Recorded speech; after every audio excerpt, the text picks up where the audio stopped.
The Tragedy of Julius Caesar, by William Shakespeare. Separator. Contents. ACTI Scene I Rome. A street. Scene 2. The same. A public place. Scene 3. The same. A street. ACT 2 Scene I Rome. Brutus Orchard. Scene 2. A room in Caesar's palace. Scene 3. A street near the Capitol. Scene IV. Another part of the same street, before the house of Brutus. ACT 3 Scene I Rome. Before the Capitol, the Senate sitting. Scene 2. The same. The Forum. Scene 3. The same. A street. ACT IV Scene IA Room in Antony's house. Scene 2. Before Brutus' tent, in the camp near Sardis. Scene 3. Within the tent of Brutus. ACTV Scene I The plains of Philippi. Scene 2. The same. The field of battle. Scene 3. Another part of the field. Scene IV. Another part of the field. Scene V. Another part of the field.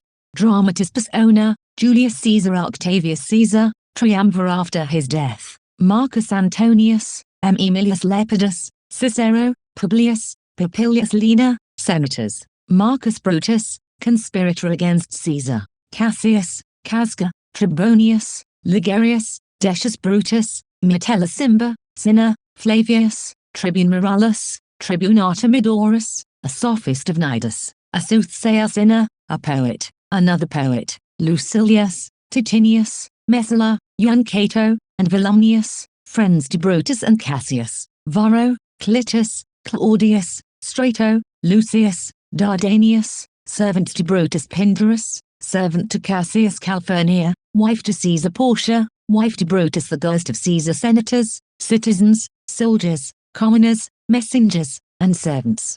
Scene, Rome, the conspirators' camp near Sardis, and the plains of Philippi, ACTI. Scene I Rome, a street, enter Flavius, Morallus and a throng of citizens. Flavius, hence home, you idle creatures, get you home. Is this a holiday? What, know you not, being mechanical, you ought not walk upon a labouring day without the sign of your profession. Speak, what trade art thou? Carpenter. Why, sir, a carpenter. Morallus, where is thy leather apron and thy rule? What dost thou with thy best apparel on? You, sir, what trade are you? Cobbler. Truly, sir, in respect of a fine workman, I am but, as you would say, a cobbler. Morallus. But what trade art thou? Answer me directly. Cobbler. A trade, sir, that I hope I may use with a safe conscience, which is indeed, sir, a mender of bad souls. Morallus. What trade, thou knave, thou naughty knave, what trade? Cobbler. Nay, I beseech you, sir,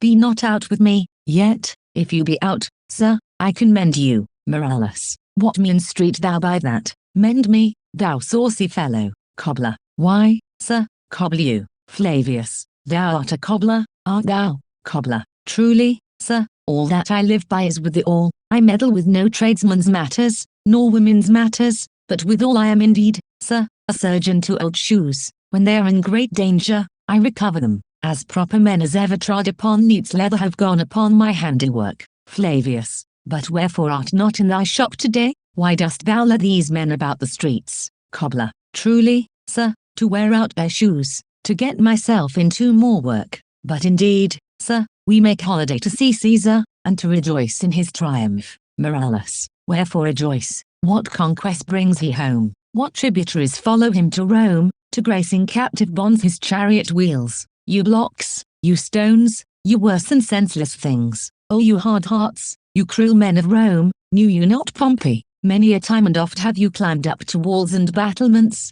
to towers and windows, yea, to chimney tops, your infants in your arms, and there have sat the livelong day with patient expectation, to see great Pompey pass the streets of Rome. And when you saw his chariot but appear, have you not made an universal shout, that Tiber trembled underneath her banks to hear the replication of your sounds made in her concave shores? And do you now put on your best attire? And do you now cull out a holiday? And do you now strew flowers in his way? That comes in triumph over Pompey's blood. Begone, run to your houses, fall upon your knees, pray to the gods to intermit the plague that needs must light on this ingratitude. Flavius. Go, go, good countryman, and, for this fault assemble all the poor men of your sort, draw them to Tiber banks, and weep your tears into the channel, till the lowest stream do kiss the most exalted shores of all. Excellent citizens, see whether their basest metal be not moved, they vanish tongue-tied in their guiltiness. Go you down that way towards the capital, this way will I disrobe the images, if you do find them decked with ceremonies. Morales, may we do so?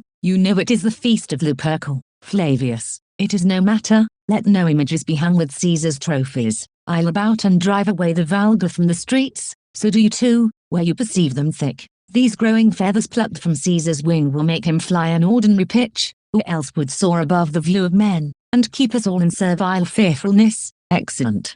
Scene 2, the same, a public place, enter, in procession, with music, Caesar, Antony, for the course, Calphurnia, Portia, Decius, Cicero, Brutus, Cassius and Casca, a great crowd following, among them a soothsayer, Caesar, Calphurnia, Casca, peace, ho, Caesar speaks, music ceases, Caesar, Calphurnia, here, my lord, Caesar, stand you directly in Antonius' way, when he doth run his course, Antonius, Antony, Caesar, my lord, Caesar, forget not in your speed, Antonius, to touch Calphurnia, for our elders say, the baron, touched in this holy chase, shake off their sterile curse. Antony, I shall remember, when Caesar says do this, it is performed. Caesar, set on, and leave no ceremony out, music, soothsayer, Caesar, ha, who calls, Casca, bid every noise be still, peace yet again, music ceases, Caesar, who is it in the press that calls on me? I hear a tongue shriller than all the music, cry Caesar, speak. Caesar is turned to hear, soothsayer, beware the Ides of March. Caesar, what man is that? Brutus, a soothsayer bids you beware the Ides of March. Caesar, set him before me, let me see his face. Cassius, fellow, come from the throng, look upon Caesar. Caesar, what say'st thou to me now? Speak once again, soothsayer, beware the Ides of March. Caesar, he is a dreamer, let us leave him. Pass, Senate, exeunt all but Brutus and Cassius. Cassius, will you go see the order of the course? Brutus, not I. Cassius, I pray you, do. Brutus, I am not gamesome, I do lack some part of that quick spirit that is in Antony, let me not hinder. Cassius, your desires, I leave you. Cassius, Brutus, I do observe you now of late, I have not from your eyes that gentleness and show of love as I was wont to have. You bear too stubborn and too strange a hand over your friend that loves you.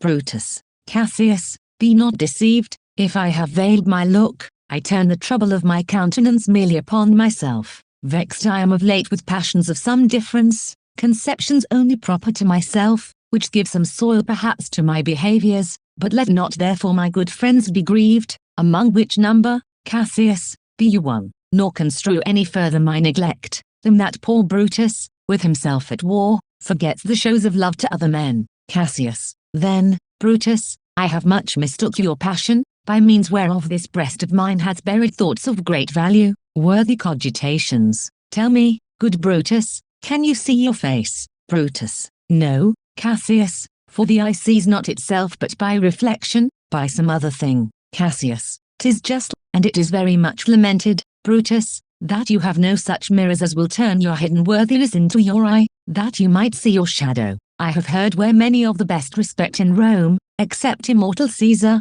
speaking of Brutus, and groaning underneath this age's yoke, have wished that noble Brutus had his eyes. Brutus, into what dangers would you lead me, Cassius, that you would have me seek into myself for that which is not in me? Cassius, therefore, good Brutus, be prepared to hear, and since you know you cannot see yourself so well as by reflection, I, your glass, will modestly discover to yourself that of yourself which you yet know not of, and be not jealous on me, gentle Brutus, were I a common laugher, or did use to stale with ordinary oaths my love to every new protester, if you know that I do fawn on men, and hug them hard, and after scandal them, or if you know that I profess myself in banqueting, to all the rout, then hold me dangerous, flourish and shout. Brutus, what means this shouting? I do fear the people choose Caesar for their king. Cassius, I, do you fear it? Then must I think you would not have it so. Brutus, I would not, Cassius, yet I love him well, but wherefore do you hold me here so long? What is it that you would impart to me? If it be aught toward the general good,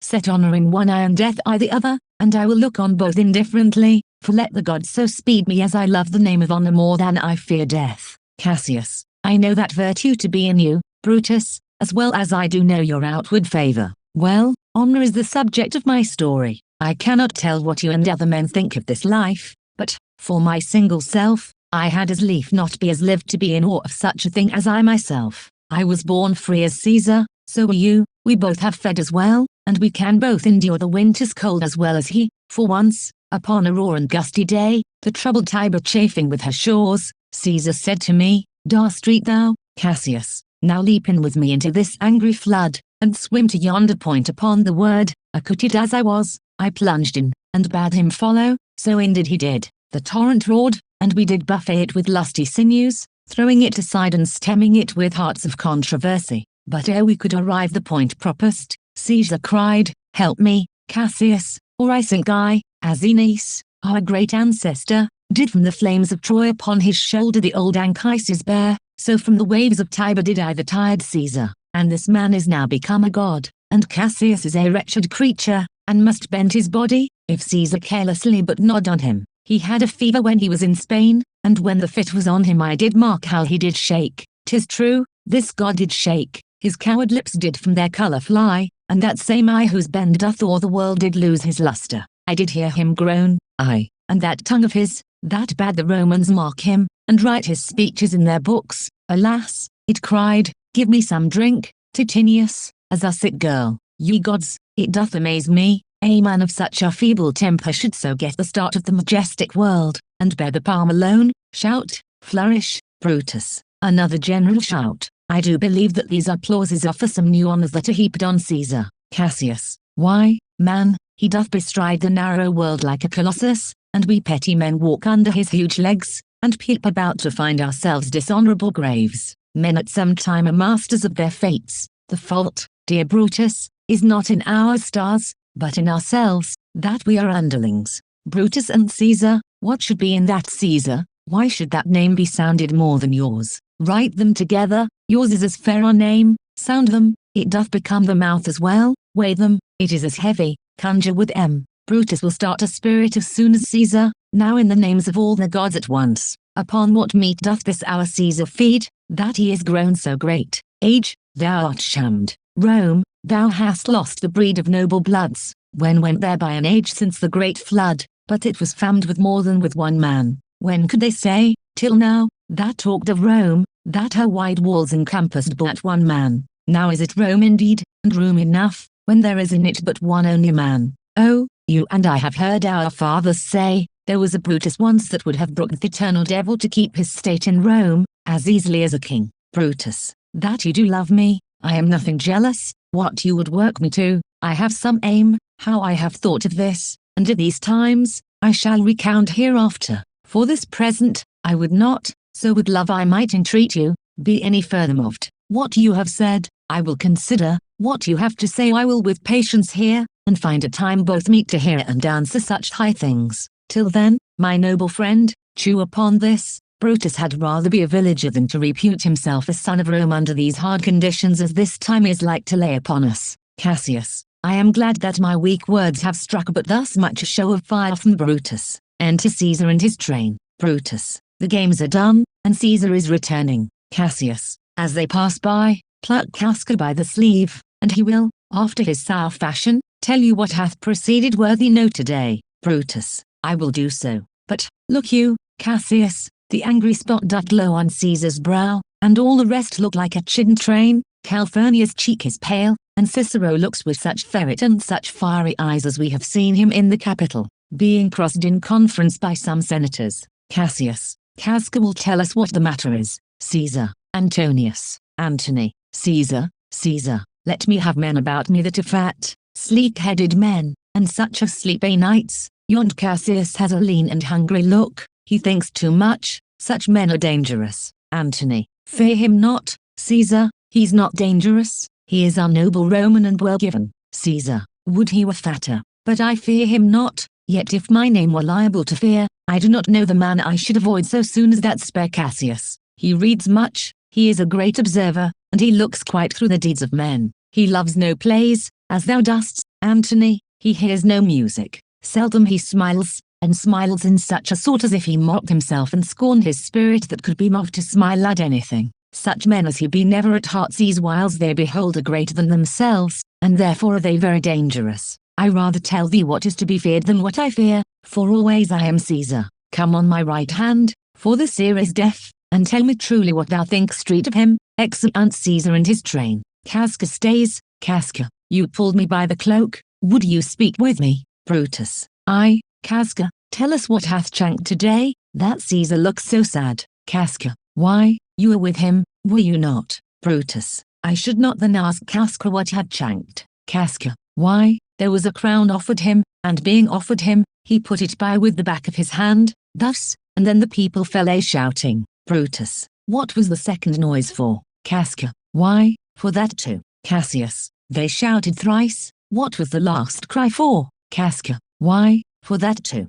Brutus. Was the crown offered him thrice? Casca. I, marry, was, and he put it by thrice, every time gentler than other, and at every putting by mine honest neighbours shouted. Cassius. Who offered him the crown? Casca. Why, Antony. Brutus. Tell us the manner of it, gentle Casca. Casca. I can as well be hanged, as tell the manner of it. It was mere foolery, I did not mark it. I saw Mark Antony offer him a crown, yet 'twas not a crown neither, 'twas one of these coronets, and, as I told you, he put it by once, but, for all that, to my thinking, he would fain have had it. Then he offered it to him again, then he put it by again, but, to my thinking, he was very loath to lay his fingers off it, and then he offered it the third time, he put it the third time by, and still, as he refused it, the rabblement hooted, and clapped their chopped hands, and threw up their sweaty nightcaps, and uttered such a deal of stinking breath because Caesar refused the crown, that it had, almost, choked Caesar, for he swooned, and fell down at it, and for mine own part, I durst not laugh, for fear of opening my lips and receiving the bad air. Cassius. But, softs, I pray you, what, did Caesar swoon? Casca. He fell down in the marketplace, and foamed at mouth, and was speechless. Brutus. 'Tis very like, he had the falling sickness. Cassius. No, Caesar hath it not, but you, and I, and honest Casca, we have the falling sickness. Casca. I know not what you mean by that, but I am sure Caesar fell down, if the Tagrag people did not clap him and hiss him, according as he pleased and displeased them, as they used to do the players in the theatre. I am no true man. Brutus. What said he when he came unto himself? Casca. Marry, before he fell down, when he perceived the common head was glad he refused the crown, he plucked me ope his doublet, and offered them his throat to cut, and I had been a man of any occupation, if I would not have taken him at a word, I might go to hell among the rogues, and so he fell. When he came to himself again, he said, if he had done or said anything amiss, he desired their worships to think it was his infirmity. 3 or 4 wenches where I stood cried, alas, good soul, and forgave him with all their hearts, but there's no heed to be taken of them. If Caesar had stabbed their mothers, they would have done no less. Brutus. And, after that, he came thus sad away. Casca. I. Cassius. Did Cicero say anything? Casca. I. He spoke Greek. Cassius. To what effect? Casca. Nay, and I tell you that, I'll near look you by the face again. But those that understood him smiled at one another and shook their heads, but for mine own part, it was Greek to me. I could tell you more news too. Morales and Flavius, for pulling scarfs off Caesar's images, are put to silence. Fare you well. There was more foolery yet, if I could remember it. Cassius. Will you sup with me tonight? Casca. Casca. No, I am promised forth. Cassius. Will you dine with me tomorrow? Casca. I, if I be alive, and your mind hold, and your dinner worthy eating. Cassius. Good, I will expect you. Casca. Do so. Farewell both. Exit Casca. Brutus. What a blunt fellow is this grown to be. He was quick metal when he went to school. Cassius. So is he now in execution of any bold or noble enterprise, however he puts on this tardy form. This rudeness is a sauce to his good wit, which gives men stomach to digest his words with better appetite. Brutus. And so it is. For this time I will leave you. Tomorrow, if you please to speak with me, I will come home to you, or, if you will, come home to me, and I will wait for you. Cassius. I will do so. Till then, think of the world. Exit Brutus. Well, Brutus, thou art noble, yet I see, thy honourable metal may be wrought from that it is dispersed, therefore 'tis meet that noble minds keep ever with their likes, for who so firm that cannot be said it. Caesar doth bear me hard, but he loves Brutus. If I were Brutus now, and he were Cassius, he should not humour me. I will this night, in several hands, in at his windows throw, as if they came from several citizens, writings, all tending to the great opinion that Rome holds of his name, wherein obscurely Caesar's ambition shall be glanced at, and after this, let Caesar seat him sure, for we will shake him, or worse days endure. Exit. Scene 3, the same, a street, thunder and lightning, enter, from opposite sides, Casca with his sword drawn, and Cicero. Cicero, good even, Casca, brought you Caesar home, why are you breathless, and why stare you so? Casca, are not you moved, when all the sway of earth shakes like a thing unfirm? O Cicero, I have seen tempests, when the scolding winds have rived the knotty oaks, and I have seen the ambitious ocean swell and rage and foam, to be exalted with the threatening clouds, but never till tonight, never till now, did I go through a tempest dropping fire. Either there is a civil strife in heaven, or else the world too saucy with the gods, incenses them to send destruction. Cicero, why, saw you anything more wonderful? Casca, a common slave, you'd know him well by sight, held up his left hand, which did flame and burn like 20 torches joined, and yet his hand, not sensible of fire, remained unscorched. Besides, I ha not since put up my sword, against the Capitol I met a lion,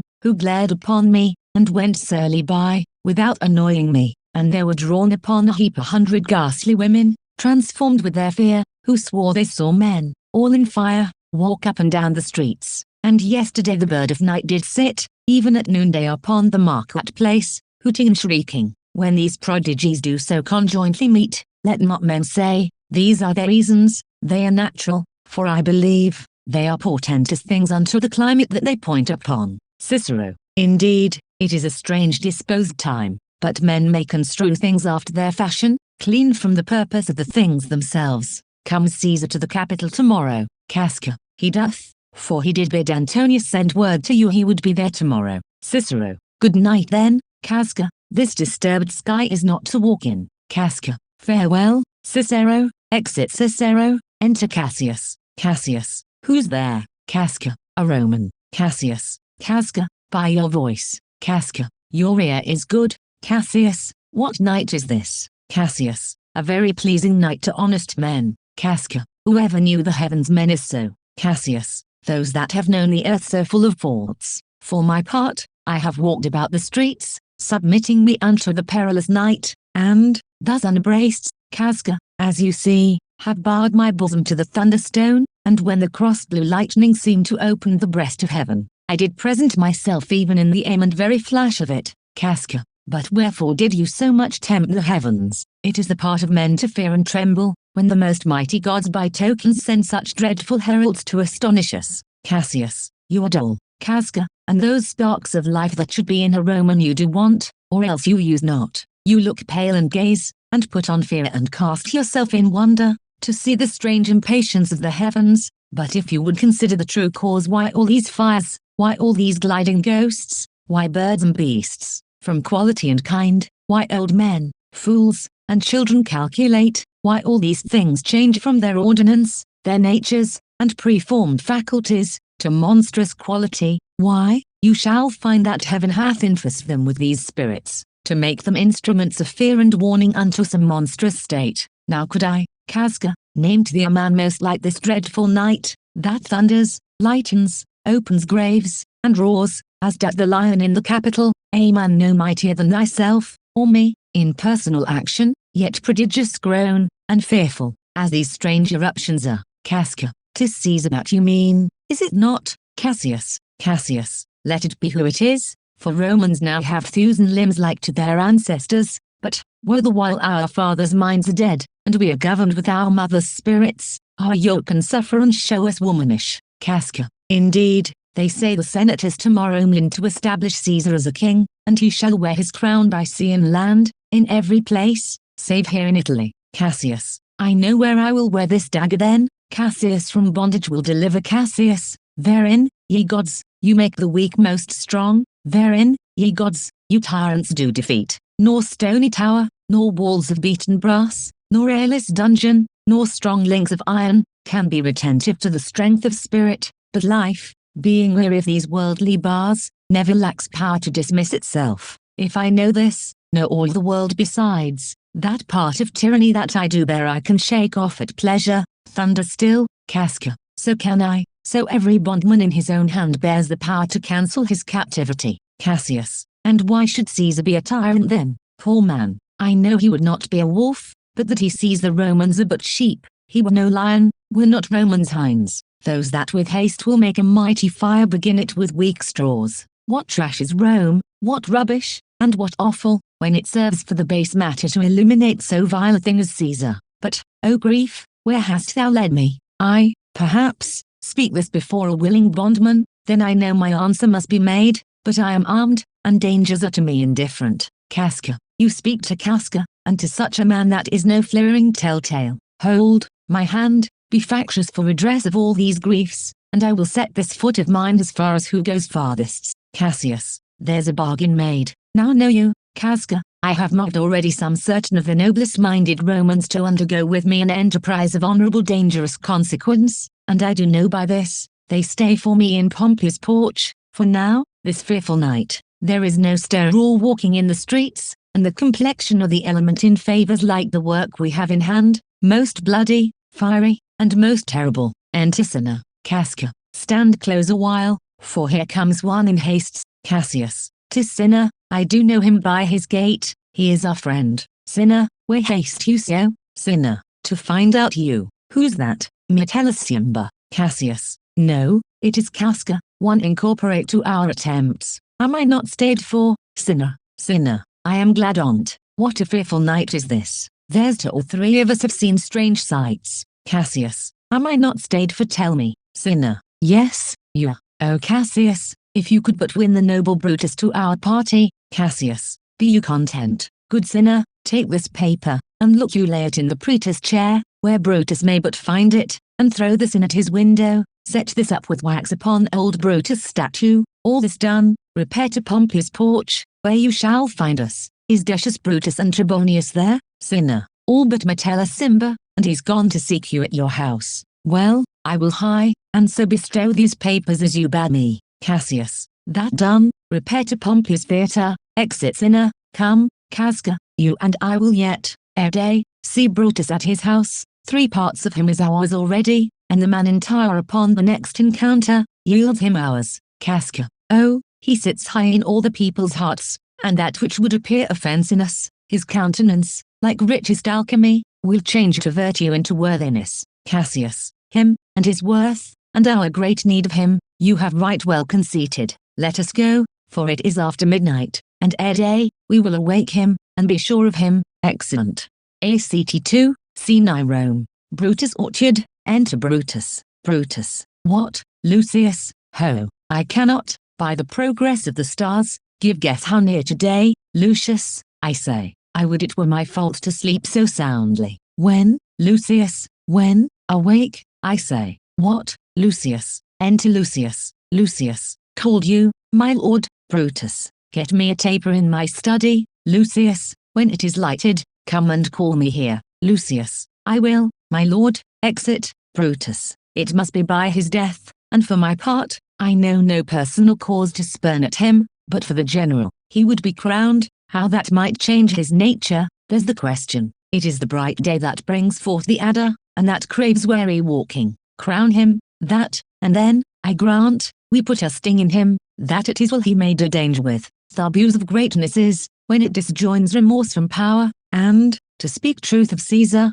I have not known when his affections swayed more than his reason, but 'tis a common proof, that lowliness is young ambition's ladder, whereto the climber upward turns his face, but when he once attains the upmost round, he then unto the ladder turns his back, looks in the clouds, scorning the base degrees by which he did ascend. So Caesar may, then less he may, prevent, and since the quarrel will bear no colour for the thing he is, fashion it thus, that what he is, augmented, would run to these on these extremities, and therefore think him as a serpent's egg which hatched, would, as his kind grow mischievous, and kill him in the shell. Enter Lucius. Lucius, the taper burneth in your closet. Sir, searching the window for a flint, I found this paper, thus sealed up, and I am sure it did not lie there when I went to bed. Gives him the letter. Brutus, get you to bed again, it is not day, is not tomorrow, boy, the Ides of March. Lucius, I know not, sir. Brutus, look in the calendar, and bring me word. Lucius, I will, sir. Exit. Brutus. The exhalations, whizzing in the air, give so much light that I may read by them. Opens the letter and reads, Brutus, thou sleep street, awake and see thyself. Shall roam, and see, speak, strike, redress. Brutus, thou sleep street, awake. Such instigations have been often dropped where I have took them up. Shall roam, and see, thus must I piece it out. Shall Rome stand under one man's awe? What, Rome, my ancestors did from the streets of Rome at Tarquin Drive, when he was called a king. Speak, strike, redress. Am I entreated to speak and strike? O Rome, I make thee promise, if the redress will follow, thou receivest thy full petition at the hands of Brutus. Enter Lucius. Lucius, sir, march is wasted 15 days, knock within. Brutus, 'tis good, go to the gate. Somebody knocks. Exit Lucius. Since Cassius first did wet me against Caesar, I have not slept. Between the acting of a dreadful thing and the first motion,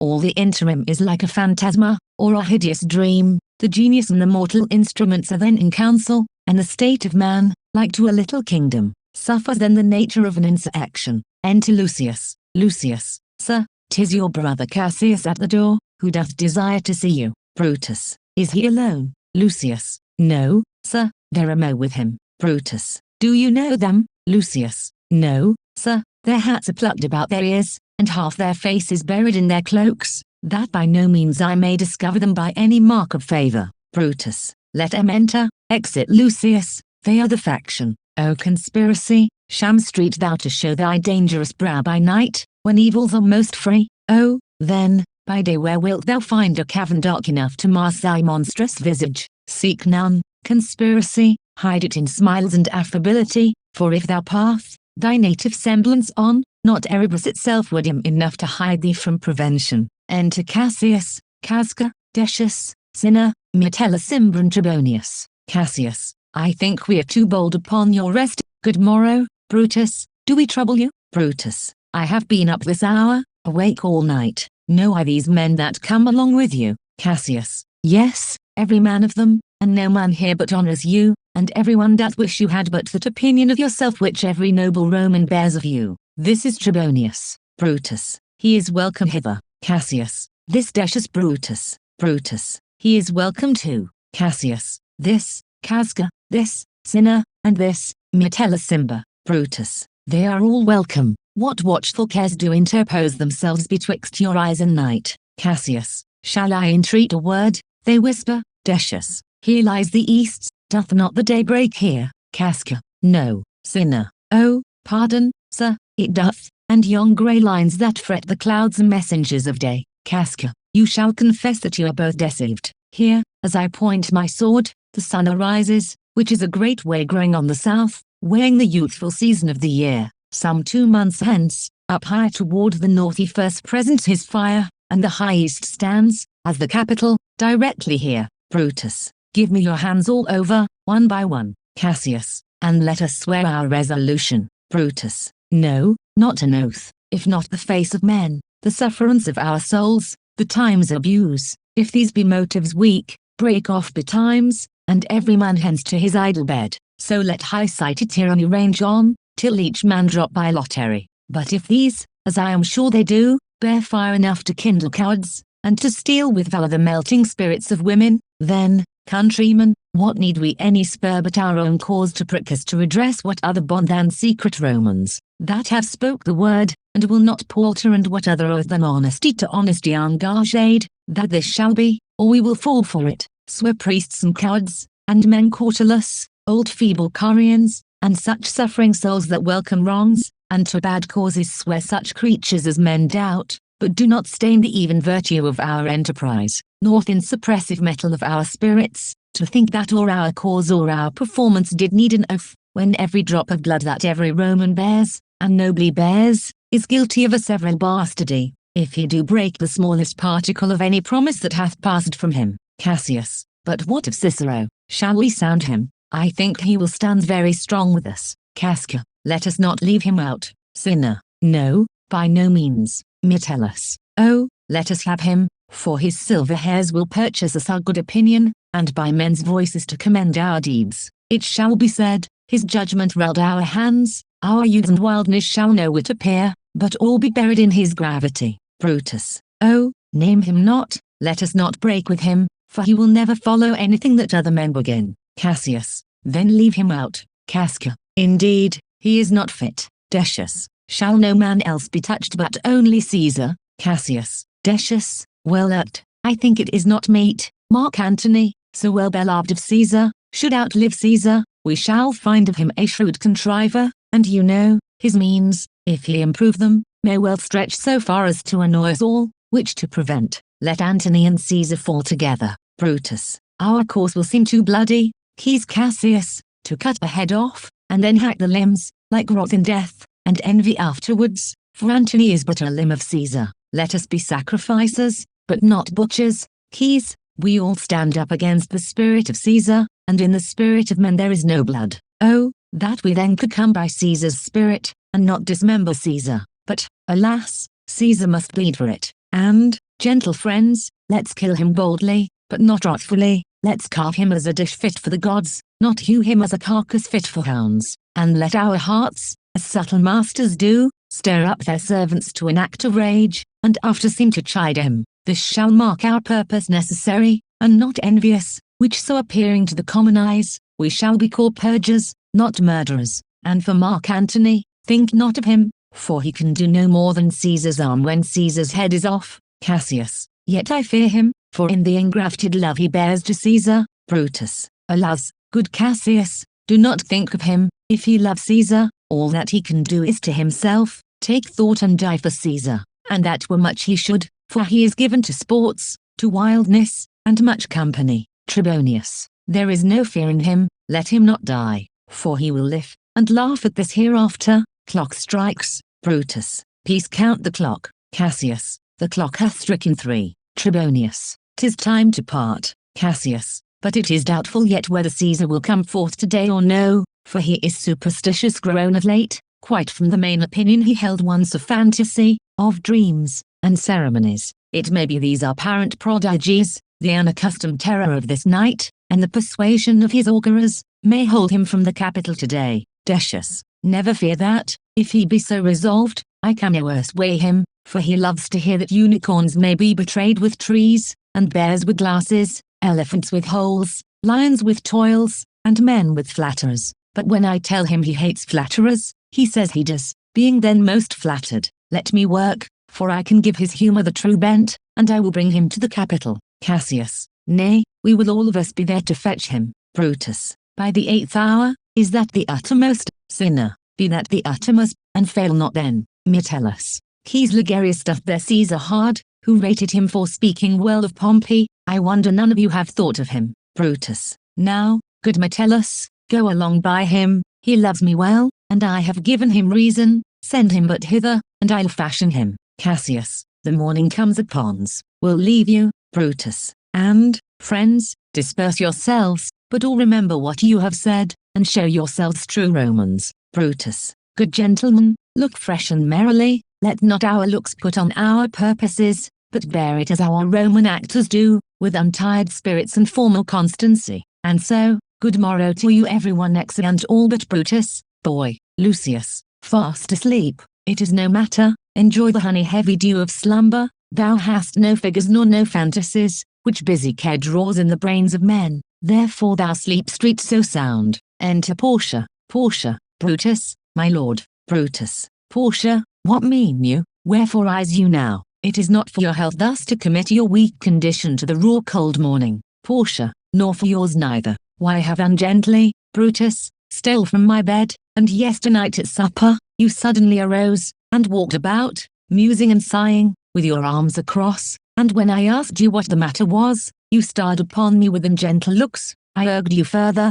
then you scratched your head, and too impatiently stamped with your foot, yet I insisted, yet you answered not, but with an angry wafture of your hand gave sign for me to leave you. So I did, fearing to strengthen that impatience which seemed too much enkindled, and withal hoping it was but an effect of humour, which sometime hath his hour with every man. It will not let you eat, nor talk, nor sleep, and could it work so much upon your shape as it hath much prevailed on your condition, I should not know you. Brutus. Dear my lord, make me acquainted with your cause of grief. Brutus. I am not well in health, and that is all. Portia. Brutus is wise, and, were he not in health, he would embrace the means to come by it. Brutus. Why, so I do. Good Portia, go to bed. Portia. Is Brutus sick, and is it physical to walk unbraced and suck up the humours of the dank morning? What, is Brutus sick, and will he steal out of his wholesome bed to dare the vile contagion of the night, and tempt the roomy and unpurged air to add unto his sickness?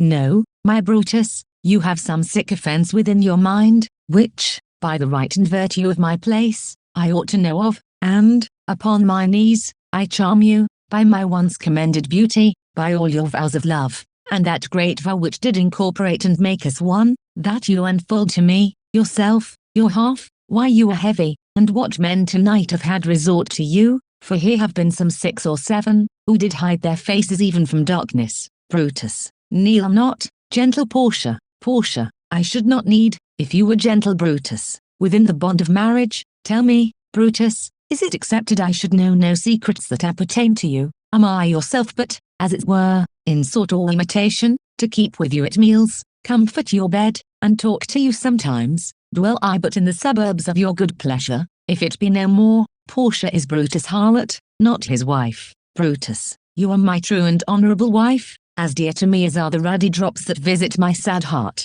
Portia. If this were true, then should I know the secret. I grant I am a woman, but withal a woman that Lord Brutus took to wife. I grant I am a woman, but withal a woman well reputed, Cato's daughter. Think you I am no stronger than my sex, being so fathered and so husbanded? Tell me your counsels, I will not disclose them. I have made strong proof of my constancy, giving myself a voluntary wound here, in the thigh. Can I bear that with patience and not my husband's secrets? Brutus. O ye gods, render me worthy of this noble wife. Knock, hark, hark, one knocks. Portia, go in a while, and by thy bosom shall partake the secrets of my heart. All my engagements I will construe to thee, all the charactery of my sad brows. Leave me with haste. Exit Portia, enter Lucius with Ligarius. Lucius. Who's that knocks? Lucius. Here is a sick man that would speak with you. Brutus. Keys Ligarius, that Metellus spake of. Boy, stand aside.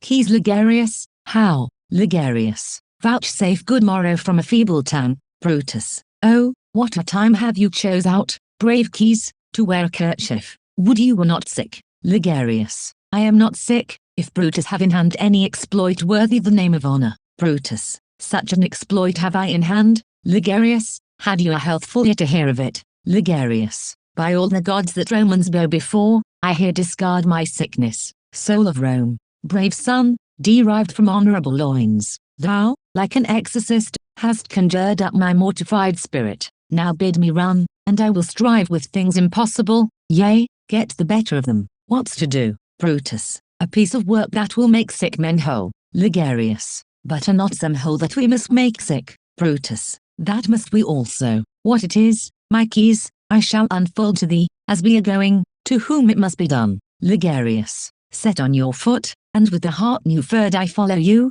to do I know not what, but it sufficeth that Brutus leads me on. Thunder. Brutus. Follow me then. Excellent.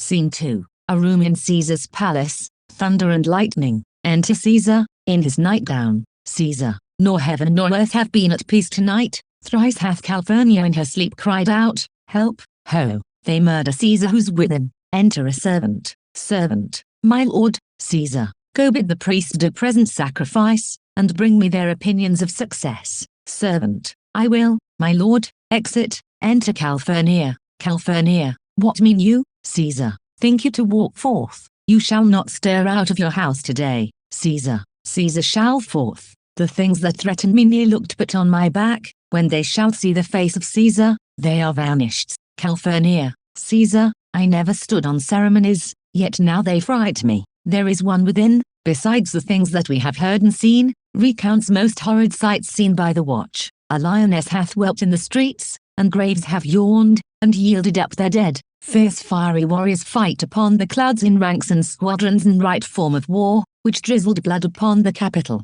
The noise of battle hurtled in the air, horses did neigh, and dying men did groan, and ghosts did shriek and squeal about the streets. O Caesar, these things are beyond all use, and I do fear them. Caesar, what can be avoided whose end is purposed by the mighty gods? Yet Caesar shall go forth, for these predictions are to the world in general as to Caesar. Calphurnia, when beggars die, there are no comets seen, the heavens themselves blaze forth the death of princes. Caesar, cowards die many times before their deaths, the valiant never tasted death but once. Of all the wonders that I yet have heard, it seems to me most strange that men should fear, seeing that death, a necessary end, will come when it will come. Enter servant. What say the augurs? Servant, they would not have you to stir forth today, plucking the entrails of an offering forth, they could not find a heart within the beasts. Caesar, the gods do this in shame of cowardice. Caesar should be a beast without a heart if he should stay at home today for fear. No, Caesar shall not. Danger knows full well that Caesar is more dangerous than he.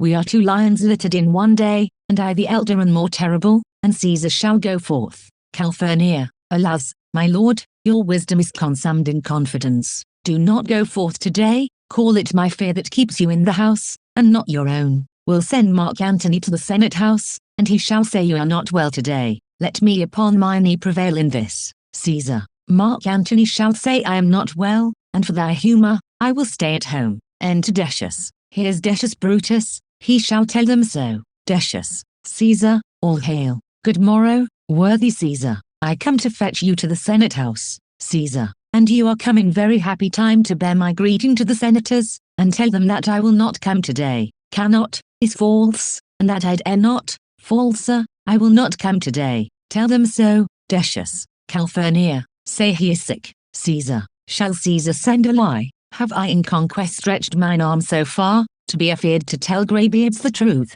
Decius, go tell them Caesar will not come. Decius, most mighty Caesar, let me know some cause, lest I be laughed at when I tell them so. Caesar, the cause is in my will, I will not come. That is enough to satisfy the Senate, but for your private satisfaction, because I love you, I will let you know. Calphurnia here, my wife, stays me at home. She dreamt tonight she saw my statue, which like a fountain with 100 spouts did run pure blood, and many lusty Romans came smiling, and did bathe their hands in it, and these does she apply for warnings and portents and evils imminent, and on her knee hath begged that I will stay at home today. Decius, this dream is all misinterpreted, it was a vision fair and fortunate. Your statue spouting blood in many pipes, in which so many smiling Romans bathed, signifies that from you great Rome shall suck reviving blood, and that great men shall press for tinctures, stains, relics, and cognizance. This by Calphurnia's dream is signified. Caesar, and this way have you well expounded it. Decius, I have, when you have heard what I can say, and know it now. The Senate have concluded to give this day a crown to mighty Caesar. If you shall send them word you will not come, their minds may change. Besides, it were a mock act to be rendered, for someone to say, break up the Senate till another time, when Caesar's wife shall meet with better dreams. If Caesar hide himself, shall they not whisper low, Caesar is afraid? Pardon me, Caesar, for my dear love to your proceeding bids me tell you this, and reason to my love is liable. Caesar, how foolish do your fears seem now? Calphurnia, I am ashamed I did yield to them. Give me my robe, for I will go. Enter Brutus, Ligarius, Metellus, Casca, Trebonius, Cinna and Publius. And look where Publius is come to fetch me. Publius, good morrow, Caesar. Caesar, welcome, Publius. What, Brutus, are you stood so early too? Good morrow, Casca. Keys Ligarius, Caesar was near so much your enemy as that same ague which hath made you lean. What is o'clock? Brutus, Caesar, 'tis struck in 8. Caesar, I thank you for your pains and courtesy. Enter Antony. See, Antony, that revels long nights, is notwithstanding up. Good morrow, Antony. Antony, so to most noble Caesar. Caesar, bid them prepare within. I am to blame to be thus waited for. Now, Cinna, now, Metellus, what, Trebonius, I have an hour's talk in store for you. Remember that you call on me today, be near me, that I may remember you. Trebonius, Caesar, I will, aside, and so near I be, that your best friends shall wish I had been further. Caesar, good friends, go in, and taste some wine with me, and we, like friends, will straightway go together. Brutus, aside, that every like is not the same, O Caesar, the heart of Brutus yearns to think upon excellent. Scene 3, a street near the Capitol, enter Artemidorus, reading a paper. Artemidorus, Caesar, beware of Brutus, take heed of Cassius, come not near Casca, Have I to sinner, trust not Trebonius, mark well Metellus Cimber, Decius Brutus loves thee not, thou hast wronged Caius Ligarius. There is but one mind in all these men, and it is bent against Caesar. If thou be street not immortal, look about you, security gives way to conspiracy. The mighty gods defend thee, thy lover, Artemidorus. Here will I stand till Caesar pass along, and as a suitor will I give him this. My heart laments that virtue cannot live out of the teeth of emulation. If thou read this, O Caesar, thou mayest live, if not, the fates with traitors do contrive. Exit. Scene IV. Another part of the same street, before the house of Brutus, enter Portia and Lucius. Portia, I prythee, boy, run to the Senate house, stay not to answer me, but get thee gone. Why dost thou stay? Lucius, to know my errand, madam. Portia, I would have had thee there and here again, ere I can tell thee what thou shouldst do there. Aside, O Constancy, be strong upon my side, set a huge mountain between my heart and tongue. I have a man's mind, but a woman's might. How hard it is for women to keep counsel. Art thou here yet? Lucius, madam, what should I do? Run to the capital, and nothing else, and so return to you, and nothing else. Portia, yes, bring me word, boy, if thy lord look well, for he went sickly forth, and take good note what Caesar doth, what suitors press to him. Hark, boy, what noise is that? Lucius, I hear none, madam. Portia, prythee, listen well. I heard a bustling rumour, like a fray, and the wind brings it from the capital. Lucius, sooth, madam, I hear nothing. Enter the soothsayer. Portia, come hither, fellow, which way hast thou been? Soothsayer, at mine own house, good lady. Portia, what is o'clock? Soothsayer, about the 9th hour, lady. Portia, is Caesar yet gone to the capital? Soothsayer, madam, not yet. I go to take my stand, to see him pass on to the capital. Portia, thou hast some suit to Caesar, hast thou not? Soothsayer, that I have, lady. If it will please Caesar to be so good to Caesar as to hear me, I shall beseech him to befriend himself. Portia, why, no street thou any harms intended towards him. Soothsayer, none that I know will be, much that I fear may chance. Good morrow to you. Here the street is narrow, the throng that follows Caesar at the heels, of senators, of praetors, common suitors, will crowd a feeble man almost to death. I'll get me to a place more void, and there speak to great Caesar as he comes along.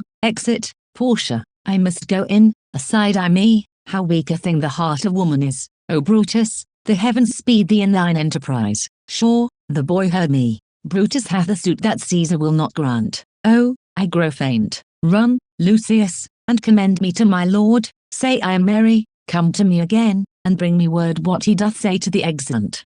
ACT 3, Scene I Rome. Before the Capitol, the Senate sitting, a crowd of people in the street leading to the Capitol. Flourish. Enter Caesar, Brutus, Cassius, Casca, Decius, Metellus, Trebonius, Cinna, Antony, Lepidus, Artemidorus, Publius, Popilius and the soothsayer. Caesar, the Ides of March are come. Soothsayer, I, Caesar, but not gone. Artemidorus, hail, Caesar, read this schedule. Decius, Trebonius doth desire you to read, at your best leisure, this his humble suit. Artemidorus, O Caesar, read mine first, for mine's a suit that touches Caesar nearer. Read it, great Caesar. Caesar, what touches us ourselves shall be last served. Artemidorus, delay not. Caesar, read it instantly. Caesar, what, is the fellow mad? Publius, Sirrah, give place. Cassius, what, urge you your petitions in the street? Come to the Capitol. Caesar enters the Capitol, the rest following.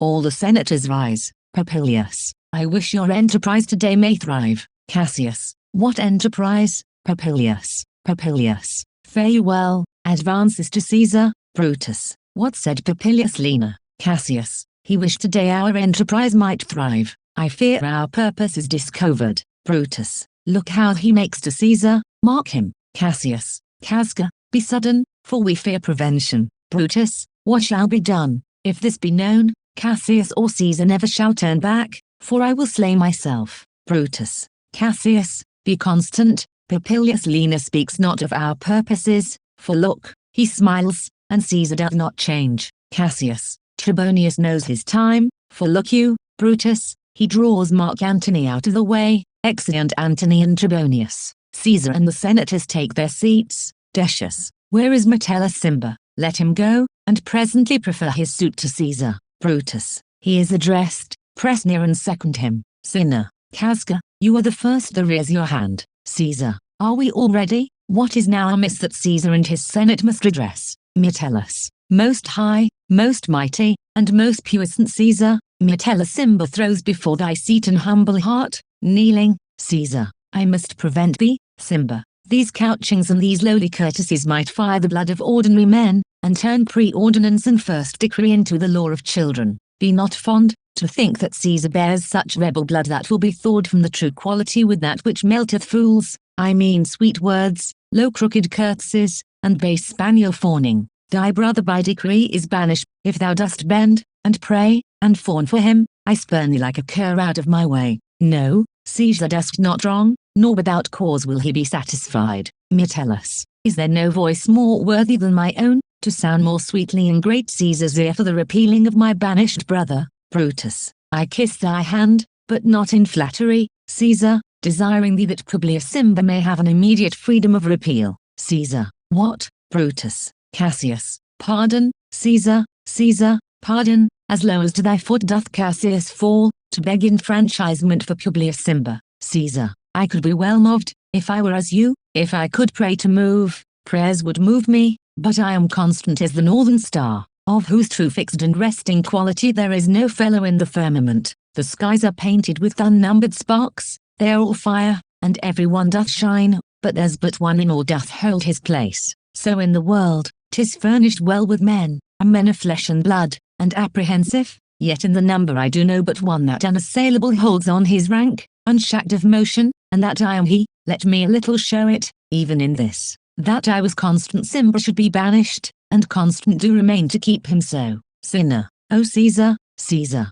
hence wilt thou lift up Olympus. Decius. Great Caesar, Caesar, doth not Brutus bootless kneel? Casca. Speak. Hands, for me. Casca stabs Caesar in the neck. Caesar catches hold of his arm. He is then stabbed by several other conspirators, and at last by Marcus Brutus. Caesar. Et tu, Brute, then fall. Caesar, dies. The senators and people retire in confusion. Cinna. Liberty, freedom, tyranny is dead. Run hence, proclaim, cry it about the streets. Cassius. Some to the common pulpits and cry out, liberty, freedom, and enfranchisement. Brutus. People and senators, be not affrighted, fly not, stand still, ambition's debt is paid. Casca. Go to the pulpit. Brutus. Decius. And Cassius too. Brutus. Where's Publius? Cinna. Here, quite confounded with this mutiny. Metellus. Stand fast together, lest some friend of Caesar should chance. Brutus. Talk not of standing. Publius. Good cheer, there is no harm intended to your person, nor to no Roman else, so tell them. Publius. Cassius. And leave us, Publius, lest that the people rushing on us, should do your age some mischief. Brutus. Do so, and let no man abide this deed but we the doers. Enter Trebonius. Cassius. Where's Antony? Trebonius. Fled to his house amad. Men, wives, and children stare, cry out, and run, as it were doomsday. Brutus. Fates, we will know your pleasures, that we shall die, we know, 'tis but the time and drawing days out, that men stand upon. Casca. Why, he that cuts off 20 years of life cuts off so many years of fearing death. Brutus. Grant that, and then is death a benefit, so we Caesar's friends, that have abridged his time of fearing death. Stoop, Romans, stoop, and let us bathe our hands in Caesar's blood up to the elbows, and besmear our swords, then walk we forth, even to the marketplace, and waving our red weapons o'er our heads, let's all cry, peace, freedom, and liberty. Cassius. Stoop then, and wash. How many ages hence shall this our lofty scene be acted over in states unborn, and accents yet unknown? Brutus. How many times shall Caesar bleed in sport, that now on Pompey's basis lies along, no worthier than the dust? Cassius. So oft as that shall be, so often shall the not of us be called the men that gave their country liberty. Decius. What, shall we forth? Cassius. Aye, every man away. Brutus shall lead, and we will grace his heels with the most boldest and best hearts of Rome. Enter a servant. Brutus. Softs, who comes here? A friend of Antony's. Servant. Thus, Brutus, did my master bid me kneel, thus did Mark Antony bid me fall down, and, being prostrate, Thus he bade me say, Brutus is noble, wise, valiant, and honest. Caesar was mighty, bold, royal, and loving. Say I love Brutus and I honor him. Say I feared Caesar, honored him, and loved him. If Brutus will vouchsafe that Antony may safely come to him, and be resolved how Caesar hath deserved to lie in death, Mark Antony shall not love Caesar dead so well as Brutus living, but will follow the fortunes and affairs of noble Brutus through the hazards of this untrod state, with all true faith. So says my master Antony. Brutus, thy master is a wise and valiant Roman, I never thought him worse. Tell him, so please him come unto this place, he shall be satisfied and, by my honor, depart untouched. Servant, I'll fetch him presently. Exit. Brutus, I know that we shall have him well to friend. Cassius, I wish we may, but yet have I a mind that fears him much, and my misgivings still fall shrewdly to the purpose. Enter Antony. Brutus, but here comes Antony. Welcome, Mark Antony. Antony, O mighty Caesar, dost thou lie so low? Are all thy conquests, glories, triumphs, spoils, shrunk to this little measure? Fare thee well. I know not, gentlemen, what you intend. Who else must be let blood? Who else is rank? If I myself, there is no hour so fit of Caesar's death's hour, nor no instrument of half the worth as those your swords, made rich with the most noble blood of all this world. I do beseech ye, if you bear me hard, now, whilst your purpled hands do rake and smoke, fulfill your pleasure, live 1,000 years, I shall not find myself so apt to die. No place will please me so, no means of death, as here by Caesar, and by you cut off, the choice and master spirits of this age. Brutus, O Antony, beg not your death of us, though now we must appear bloody and cruel, as by our hands in this our present act you see we do, yet see you but our hands in this the bleeding business they have done. Our hearts you see not, they are pitiful, and pity to the general wrong of Rome, as fire drives out fire, so pity, hath done this deed on Caesar. For your part, to you our swords have leaden points, Mark Antony, our arms in strength of malice, and our hearts of brother's temper, to receive you in with all kind love, good thoughts, and reverence. Cassius, your voice shall be as strong as any man's in the disposing of new dignities. Brutus, only be patient till we have appeased the multitude, beside themselves with fear, and then we will deliver you the cause why I, that did love Caesar when I struck him, have thus proceeded. Antony, I doubt not of your wisdom, let each man render me his bloody hand. First, Marcus Brutus, will I shake with you. Next, Caius Cassius, do I take your hand. Now, Decius Brutus, yours, now yours, Metellus, yours, Cinna, and, my valiant Casca, yours, though last, not least in love, yours, good Trebonius. Gentlemen all, alas, what shall I say? My credit now stands on such slippery ground, that one of two bad ways you must conceit me, either a coward or a flatterer, that I did love thee, Caesar. Oh, 'tis true, if then thy spirit look upon us now, shall it not grieve thee dearer than thy death, to see thy Antony making his peace, shaking the bloody fingers of thy foes, most noble, in the presence of thy corse, had I as many eyes as thou hast wounds, weeping as fast as they stream forth thy blood, it would become me better than to close in terms of friendship with thine enemies. Pardon me, Julius, here wast thou bade, brave heart, here didst thou fall, and here thy hunters stand, signed in thy spoil, and crimsoned in thy lethe. O world, thou wast the forest to this heart, and this indeed, O world, the heart of thee, how like a deer stricken by many princes, dost thou here lie. Cassius, Mark Antony, pardon me, Caius Cassius, the enemies of Caesar shall say this, then, in a friend, it is cold modesty. Cassius, I blame you not for praising Caesar so, but what compact mean you to have with us? Will you be pricked the number of our friends, or shall we on, and not depend on you? Antony, therefore I took your hands, but was indeed swayed from the point, by looking down on Caesar. Friends am I with you all, and love you all, upon this hope, that you shall give me reasons why, and wherein, Caesar was dangerous. Brutus, or else were this a savage spectacle. Our reasons are so full of good regard that were you, Antony, the son of Caesar, you should be satisfied. Antony, that's all I seek, and am moreover suitor that I may produce his body to the marketplace, and in the pulpit, as becomes our friend, speak in the order of his funeral. Brutus, you shall. Mark Antony, Cassius, Brutus, a word with you, aside to Brutus, you know not what you do. do not consent that Antony speak in his funeral. Know you how much the people may be moved by that which he will utter. Brutus, aside to Cassius, by your pardon, I will myself into the pulpit first, and show the reason of our Caesar's death. What Antony shall speak, I will protest he speaks by leave and by permission, and that we are contented Caesar shall have all true rights and lawful ceremonies. It shall advantage more than do us wrong.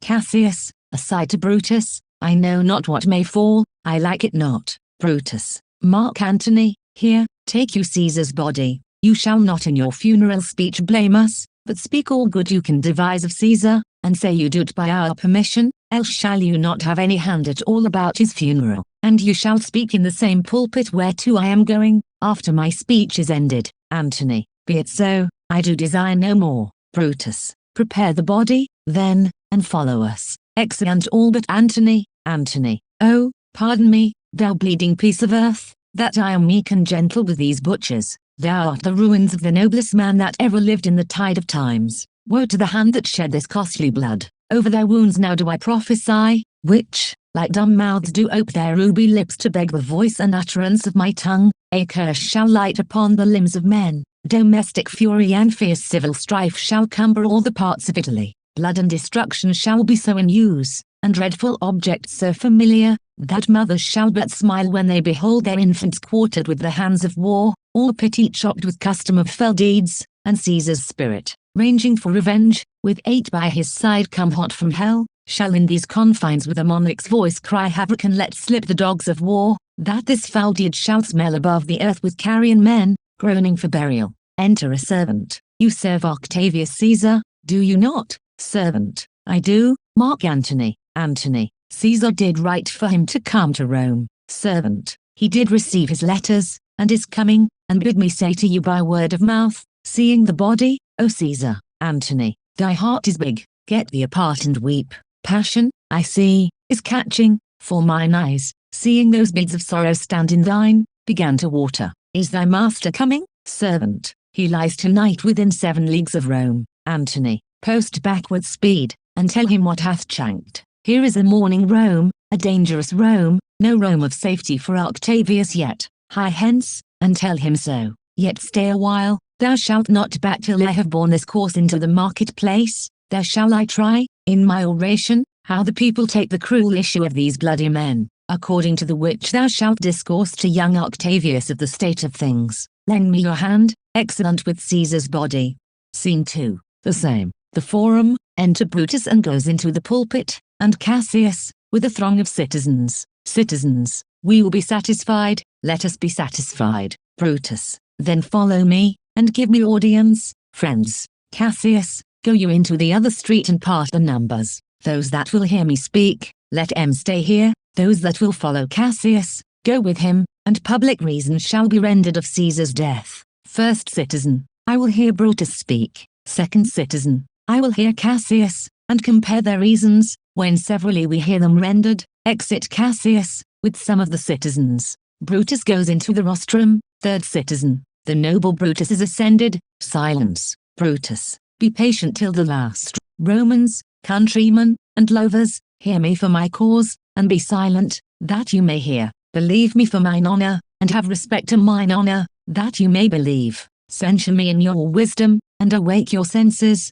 that you may the better judge. If there be any in this assembly, any dear friend of Caesar's, to him I say that Brutus' love to Caesar was no less than his. If then that friend demand why Brutus rose against Caesar, this is my answer, not that I loved Caesar less, but that I love Rome more. Had you rather Caesar were living, and die all slaves, than that Caesar were dead, to live all free men? As Caesar loved me, I weep for him. As he was fortunate, I rejoice at it. As he was valiant, I honor him. But, as he was ambitious, I slew him. There is tears, for his love, joy for his fortune, honor for his valor, and death, for his ambition. Who is here so base, that would be a bondman? If any, speak, for him have I offended. Who is here so rude, that would not be a Roman? If any, speak, for him have I offended. Who is here so vile, that will not love his country? If any, speak, for him have I offended. I pause for a reply. Citizens, none.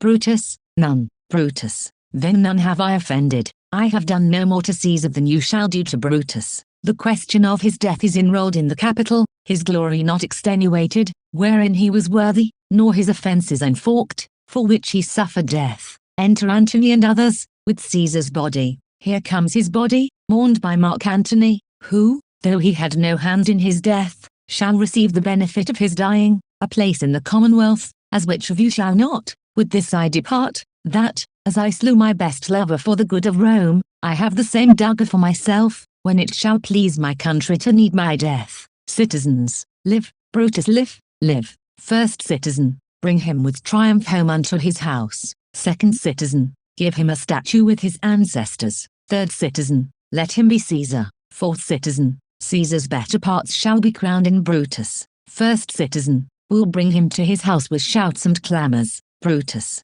my countryman. Second citizen, peace, silence. Brutus speaks. First citizen, peace, ho. Brutus, good countryman, let me depart alone, and, for my sake, stay here with Antony. Do grace to Caesar's corpse, and grace his speech tending to Caesar's glories, which Mark Antony, by our permission, is allowed to make. I do entreat you, not a man depart, save I alone, till Antony have spoke. Exit. First citizen, stay, ho, and let us hear Mark Antony. Third citizen, let him go up into the public chair, we'll hear him. Noble Antony, go up. Antony, for Brutus' sake, I am beholding to you, goes up. Fourth citizen, what does he say of Brutus? Third citizen, he says, for Brutus' sake he finds himself beholding to us all. Fourth citizen, 'twere best he speak no harm of Brutus here. First citizen, this Caesar was a tyrant. Third citizen, nay, that's certain, we are blessed that Rome is rid of him. Second citizen,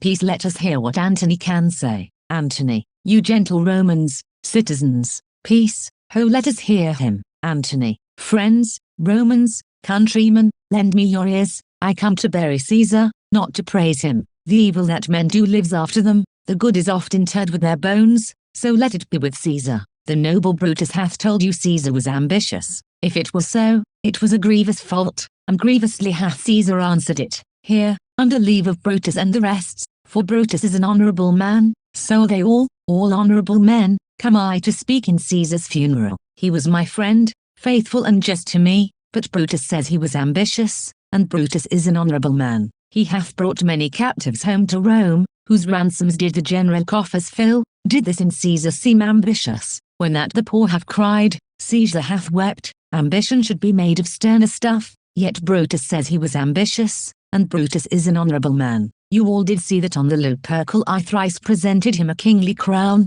which he did thrice refuse. Was this ambition? Yet Brutus says he was ambitious, and sure he is an honourable man. I speak not to disprove what Brutus spoke, but here I am to speak what I do know. You all did love him once, not without cause. What cause withholds you then to mourn for him? O judgment, thou art fled to brutish beasts, and men have lost their reason. Bear with me, my heart is in the coffin there with Caesar, and I must pause till it come back to me. First citizen, methinks there is much reason in his sayings. Second citizen, if thou consider rightly of the matter, Caesar has had great wrong. Third citizen, has he? Masters, I fear there will a worse come in his place. Fourth citizen, marked ye his words, he would not take the crown, therefore 'tis certain he was not ambitious. First citizen, if it be found so, some will dear abide it. Second citizen, poor soul, his eyes are red as fire with weeping. Third citizen, there's not a nobler man in Rome than Antony. Fourth citizen, now mark him, he begins again to speak. Antony,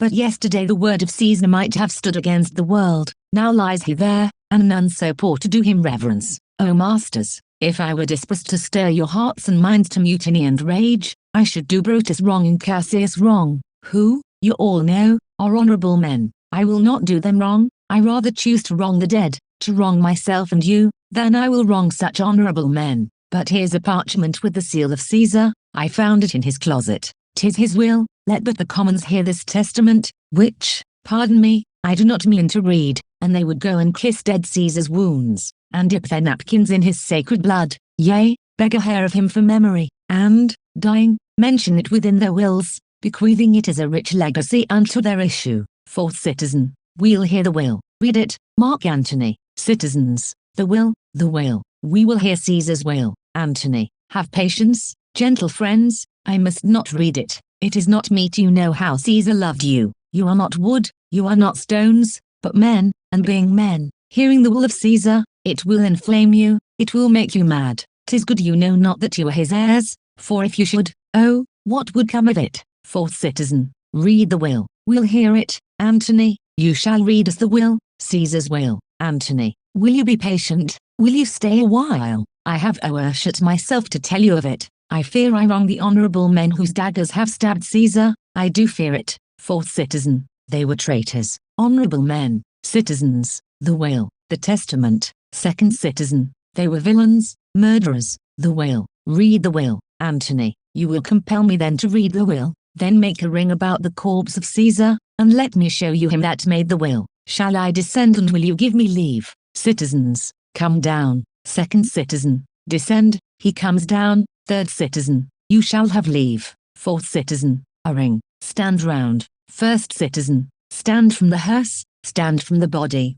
2nd citizen, room for Antony, most noble Antony. Antony, nay, press not so upon me, stand far off. Citizens, stand back, room bear back. Antony, if you have tears, prepare to shed them now. You all do know this mantle. I remember the first time ever Caesar put it on. 'Twas on a summer's evening, in his tent. That day he overcame the Nervii. Look, in this place ran Cassius' dagger through. See what a rent the envious Casca made.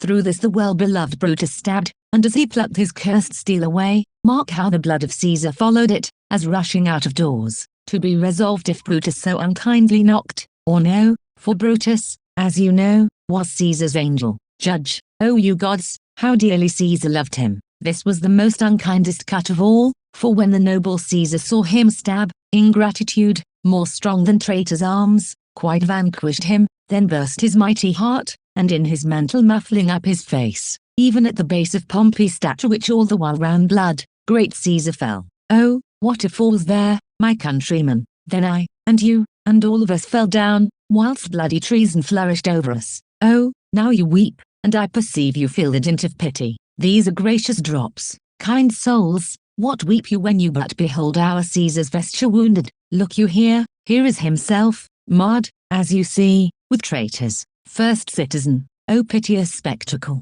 2nd citizen, O noble Caesar. 3rd citizen, O woeful day. 4th citizen, O traitors, villains. 1st citizen, O most bloody sight. 2nd citizen, we will be revenged. Citizens, revenge, about, seek, burn, fire, kill, slay, let not a traitor live. Antony, stay, countrymen. 1st citizen, peace there, hear the noble Antony. 2nd citizen, we'll hear him, we'll follow him, we'll die with him. Antony, good friends, sweet friends, let me not stir you up to such a sudden flood of mutiny. They that have done this deed are honorable. What private griefs they have, alas, I know not, that made them do it. They're wise and honorable, and will, no doubt, with reasons answer you. I come not, friends, to steal away your hearts. I am no orator, as Brutus is, but, as you know me all, a plain blunt man, that love my friend, and that they know full well that gave me public leave to speak of him. For I have neither wit, nor words, nor worth, action, nor utterance, nor the power of speech, to stir men's blood. I only speak right on. I tell you that which you yourselves do know, show you sweet Caesar's wounds, poor dumb mouths, and bid them speak for me. But were I Brutus, and Brutus Antony, there were an Antony would ruffle up your spirits, and put a tongue in every wound of Caesar, that should move the stones of Rome to rise and mutiny. Citizens, will mutiny. 1st citizen, will burn the house of Brutus. 3rd citizen, away, then come, seek the conspirators. Antony, yet hear me, countrymen, yet hear me speak. Citizens, peace, ho, hear Antony, most noble Antony. Antony, why, friends, you go to do you know not what, wherein hath Caesar thus deserved your loves? Alas, you know not, I must tell you then, you have forgot the will I told you of. Citizens, most true, the will, let's stay, and hear the will. Antony, here is the will, and under Caesar's seal, to every Roman citizen he gives, to every several man, 75 drachmas. 2nd citizen, most noble Caesar, we'll revenge his death. 3rd citizen, O, royal Caesar. Antony, hear me with patience. Citizens, peace, ho, Antony, moreover, he hath left you all his walks, his private arbors, and new plant in orchards, on this side Tiber, he hath left them you, and to your heirs forever, common pleasures, to walk abroad, and recreate yourselves. Here was a Caesar when comes such another, first citizen, never, never, come, away, away, we'll burn his body in the holy place, and with the brands fire the traitors' houses, take up the body, second citizen, go, fetch fire, third citizen, pluck down benches, fourth citizen, pluck down forms, windows, anything excellent citizens, with the body, Antony, now let it work, mischief, thou art afoot, take thou what course thou wilt, enter a servant, how now, fellow, servant, sir, Octavius is already come to Rome, Antony, where is he, servant, he and Lepidus are at Caesar's house, Antony, and thither will I straight to visit him, he comes upon a wish, fortune is merry, and in this mood will give us anything, servant, I heard him say Brutus and Cassius are rid like madmen through the gates of Rome, Antony, belike they had some notice of the people, how I had moved them, bring me to Octavius, excellent. Scene 3, the same, a street, enter Cinna, the poet, and after him the citizens, Cinna, I dreamt tonight that I did feast with Caesar, and things unluckily charge my fantasy, I have no will to wander forth of doors, yet something leads me forth. First citizen, what is your name? Second citizen, whither are you going? Third citizen, where do you dwell? Fourth citizen, are you a married man or a bachelor? Second citizen, answer every man directly. First citizen, I, and briefly. Fourth citizen, I, and wisely. Third citizen, I, and truly, you are best. Cinna, what is my name? Whither am I going? Where do I dwell? Am I a married man or a bachelor? Then, to answer every man directly and briefly, wisely and truly. Wisely I say I am a bachelor. Second citizen, that's as much as to say they are fools that marry, you'll bear me a bang for that, I fear. Proceed, directly. Cinna, directly, I am going to Caesar's funeral. First citizen, as a friend, or an enemy? Cinna, as a friend. Second citizen, that matter is answered directly. Fourth citizen, for your dwelling, briefly. Cinna, briefly, I dwell by the Capitol. Third citizen, your name, sir? Truly. Cinna, truly, my name is Cinna. First citizen, tear him to pieces, he's our conspirator. Cinna, I am Cinna the poet, I am Cinna the poet. Fourth citizen, tear him for his bad verses, tear him for his bad verses. Cinna, I am not Cinna the conspirator. Fourth citizen, it is no matter,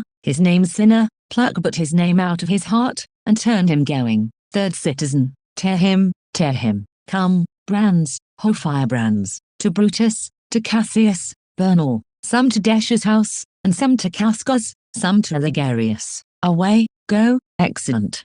Activ, Sina Rome, a room in Antony's house, enter Antony, Octavius and Lepidus, seated at a table. Antony, these many then shall die, their names are pricked. Octavius, your brother too must die. Consent you, Lepidus, I do consent. Octavius, prick him down. Antony, Lepidus, upon condition Publius shall not live, who is your sister's son. Mark Antony, he shall not live, look, with a spot I damn him. But, Lepidus, go you to Caesar's house, fetch the will hither, and we shall determine how to cut off some charge in legacies. Lepidus, what, shall I find you here? Octavius, or here, or at the Capitol? Exit Lepidus. Antony, this is a slight unmeritable man, meet to be sent on errands. Is it fit, the threefold world divided, he should stand one of the three to share it? Octavius, so you thought him, and took his voice who should be pricked to die in our black sentence and proscription. Antony,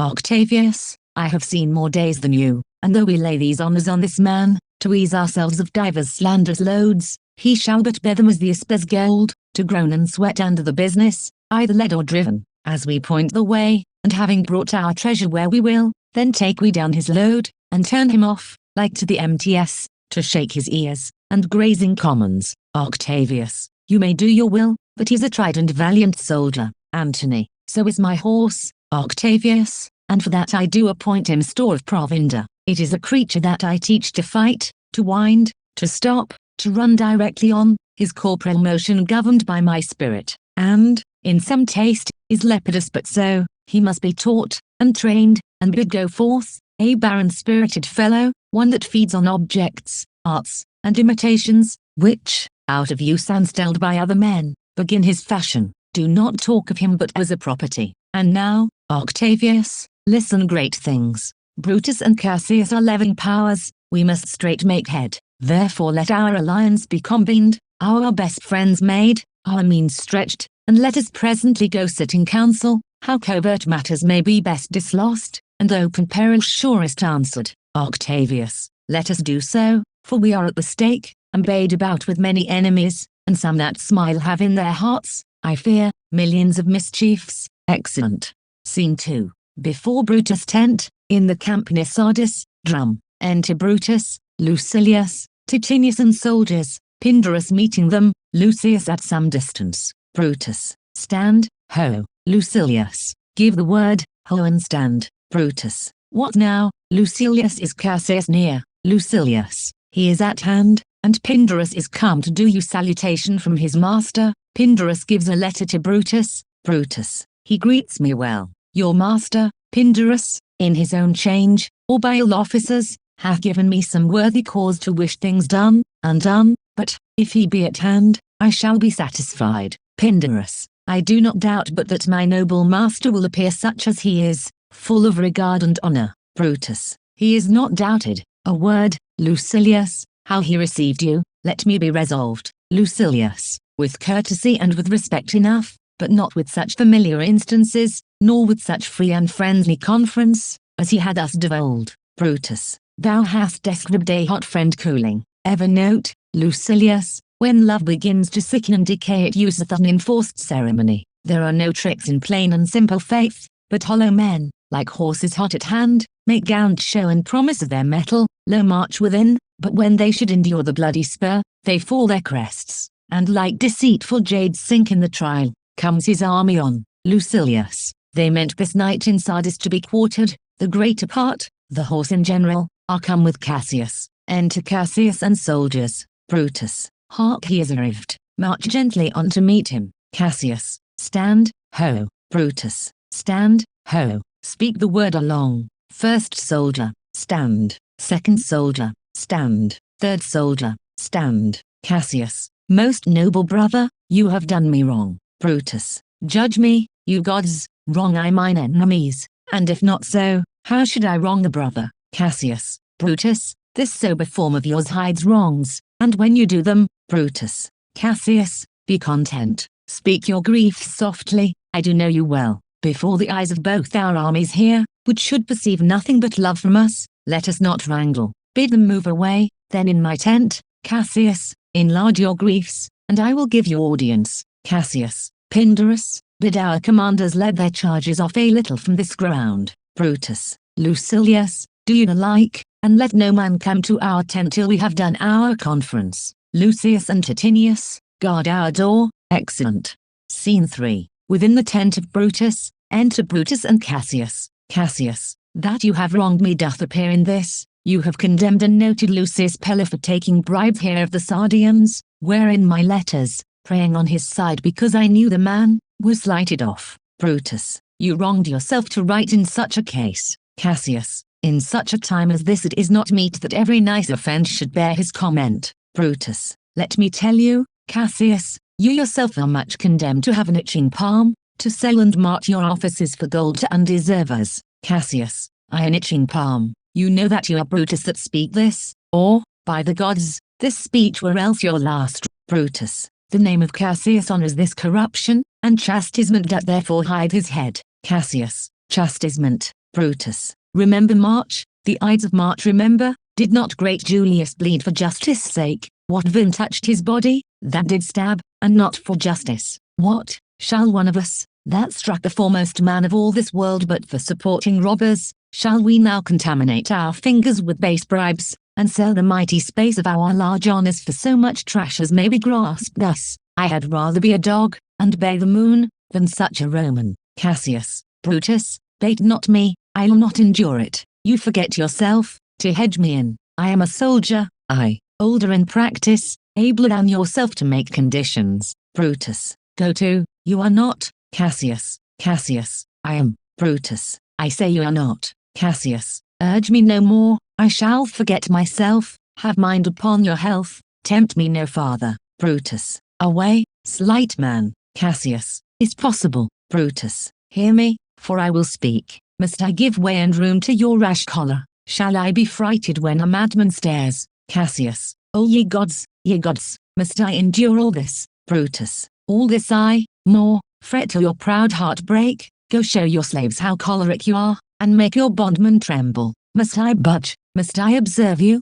Must I stand and crouch sunder your testy humour? By the gods, you shall digest the venom of your spleen, though it do split you, for, from this day forth, I'll use you for my mirth, yea, for my laughter, when you are waspish. Cassius. Is it come to this? Brutus. You say you are a better soldier, let it appear so, make your vaunting true, and it shall please me well. For mine own part, I shall be glad to learn of noble men. Cassius. You wrong me every way, you wrong me. Brutus. I said, an elder soldier, not a better. Did I say better? Brutus. If you did, I care not. Cassius. When Caesar lived, he durst not thus have of me. Brutus. Peace, peace, you durst not so have tempted him. Cassius. I durst not. Brutus. No. Cassius. What durst not tempt him? Brutus. For your life you durst not. Cassius. Do not presume too much upon my love. I may do that I shall be sorry for. Brutus. You have done that you should be sorry for.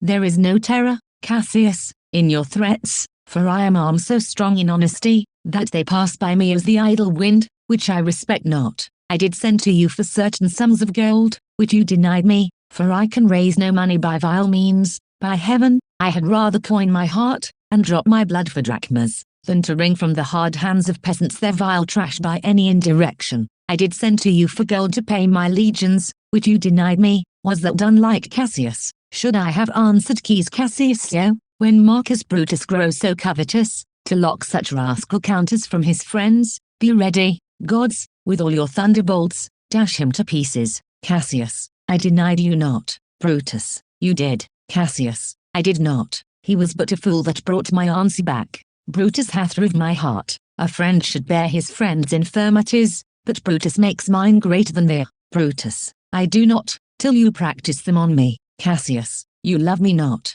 Brutus. I do not like your faults. Cassius. A friendly I could never see such faults. Brutus. A flatterers would not, though they do appear as huge as high Olympus. Cassius. Come, Antony, and young Octavius, come, revenge yourselves alone on Cassius, for Cassius is a weary of the world, hated by one he loves, braved by his brother, checked like a bondman, all his faults observed, set in a notebook, learned and conned by rote, to cast into my teeth. Oh, I could weep my spirit from mine eyes. There is my dagger, and here my naked breasts, within, a heart dearer than Plutus mine, richer than gold. If that thou be street a Roman, take it forth. I, that denied thee gold, will give my heart, strike as thou didst at Caesar, for I know, when thou didst hate him worst, thou lovedst him better than ever thou lovedst Cassius. Brutus. Sheathe your dagger, be angry when you will, it shall have scope, do what you will, dishonor shall be humor.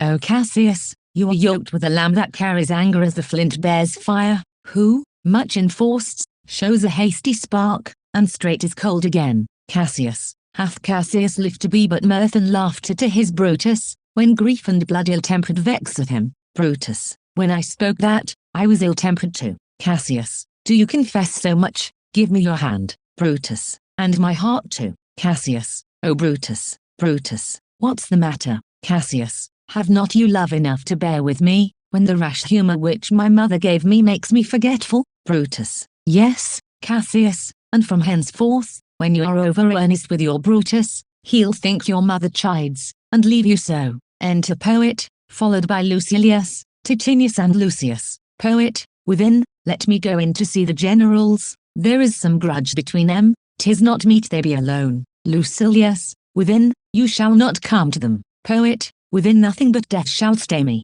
Cassius. How now, what's the matter? Poet. For shame, you generals, what do you mean? Love, and be friends, as two such men should be, for I have seen more years, I'm sure, than ye. Cassius. Ha, ha, how vilely doth this cynic rhyme. Brutus. Get you hence, sirrah, saucy fellow, hence. Cassius. Bear with him, Brutus, 'tis his fashion. Brutus. I'll know his humor when he knows his time. What should the wars do with these jigging fools? companion, hence. Cassius, away, away, begone, exit poet, Brutus, Lucilius and Titinius, bid the commanders prepare to lodge their companies tonight, Cassius, and come yourselves and bring Messala with you immediately to us, exeunt Lucilius and Titinius, Brutus, Lucius, a bowl of wine, exit Lucius, Cassius, I did not think you could have been so angry, Brutus, O Cassius, I am sick of many griefs, Cassius, of your philosophy you make no use, if you give place to accidental evils, Brutus, no man bears sorrow better,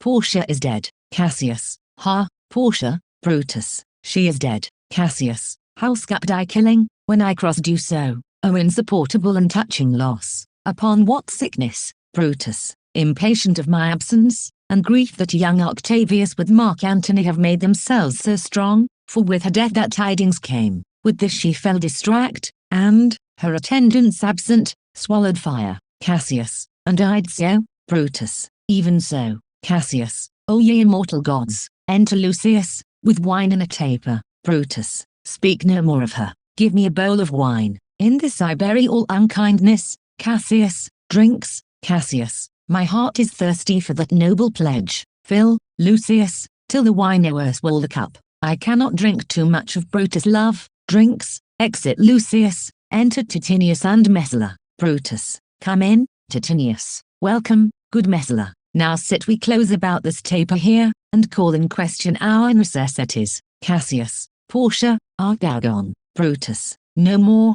I pray you, Messala, I have here received letters, that young Octavius and Mark Antony come down upon us with a mighty power, bending their expedition toward Philippi, Messala, myself have letters of the self-same tenor, Brutus, with what addition, Messala, that by proscription and bills of outlawry Octavius, Antony, and Lepidus have put to death 100 senators, Brutus, therein our letters do not well agree, mine speak of 70 senators that died by their proscriptions, Cicero being one, Cassius, Cicero one, Messala, Cicero is dead, and by that order of proscription, had you your letters from your wife, my lord, Brutus, no, Messala, Messala, nor nothing in your letters writ of her, Brutus, nothing, Messala, Messala, that, methinks, is strange, Brutus, why ask you, hear you aught of her in yours, Messala, no, my lord, Brutus, now as you are a Roman, tell me true, Messala, then like a Roman bear the truth I tell, for certain she is dead, and by strange manner, Brutus, why, farewell, Portia, we must die, Messala, with meditating that she must die once, I have the patience to endure it now, Messala, even so great men great losses should endure, Cassius, I have as much of this in art as you, but yet my nature could not bear it so, Brutus, well, to our work alive, what do you think of marching to Philippi presently, Cassius, I do not think it good, Brutus, your reason, Cassius, this it is, 'tis better that the enemy seek us, so shall he waste his means, weary his soldiers, doing himself offense, whilst we, lying still, are full of rests, defense, and nimbleness, Brutus, good reasons must of force give place to better, the people twixt Philippi and this ground do stand but in a forced affection, for they have grudged us contribution, the enemy, marching along by them shall make a fuller number up, come on refreshed, new added, and incuragged,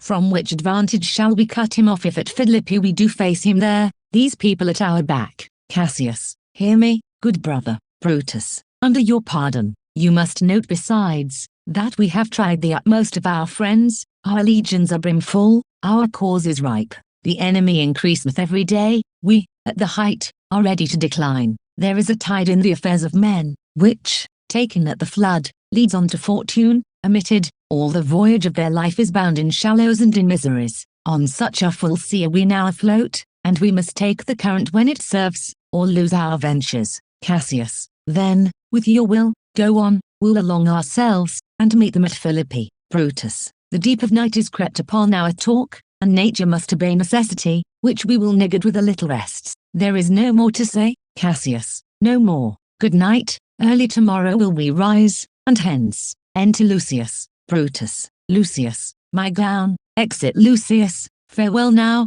good Messala, good night, Titinius, noble Cassius, good night, and good repose, Cassius, oh my dear brother, this was an ill beginning of the night, never come such division tween our souls. Let it not, Brutus. Enter Lucius with the gown. Brutus. Everything is well. Cassius. Good night, my lord. Brutus. Good night, good brother. Titinius and Messala. Good night, Lord Brutus. Brutus. Farewell, everyone. Excellent. Cassius. Titinius and Messala, give me the gown. Where is thy instrument? Lucius. Here in the tent. Brutus. What? Thou speak street drowsily. Poor knave, I blame thee not, thou art o'erwatched. Call Claudius and some other of my men, I'll have them sleep on cushions in my tent. Lucius. Varro and Claudius. Enter Varro and Claudius. Varro. Calls my lord. Brutus. I pray you, sirs, lie in my tent and sleep. It may be I shall raise you by and by on business to my brother Cassius.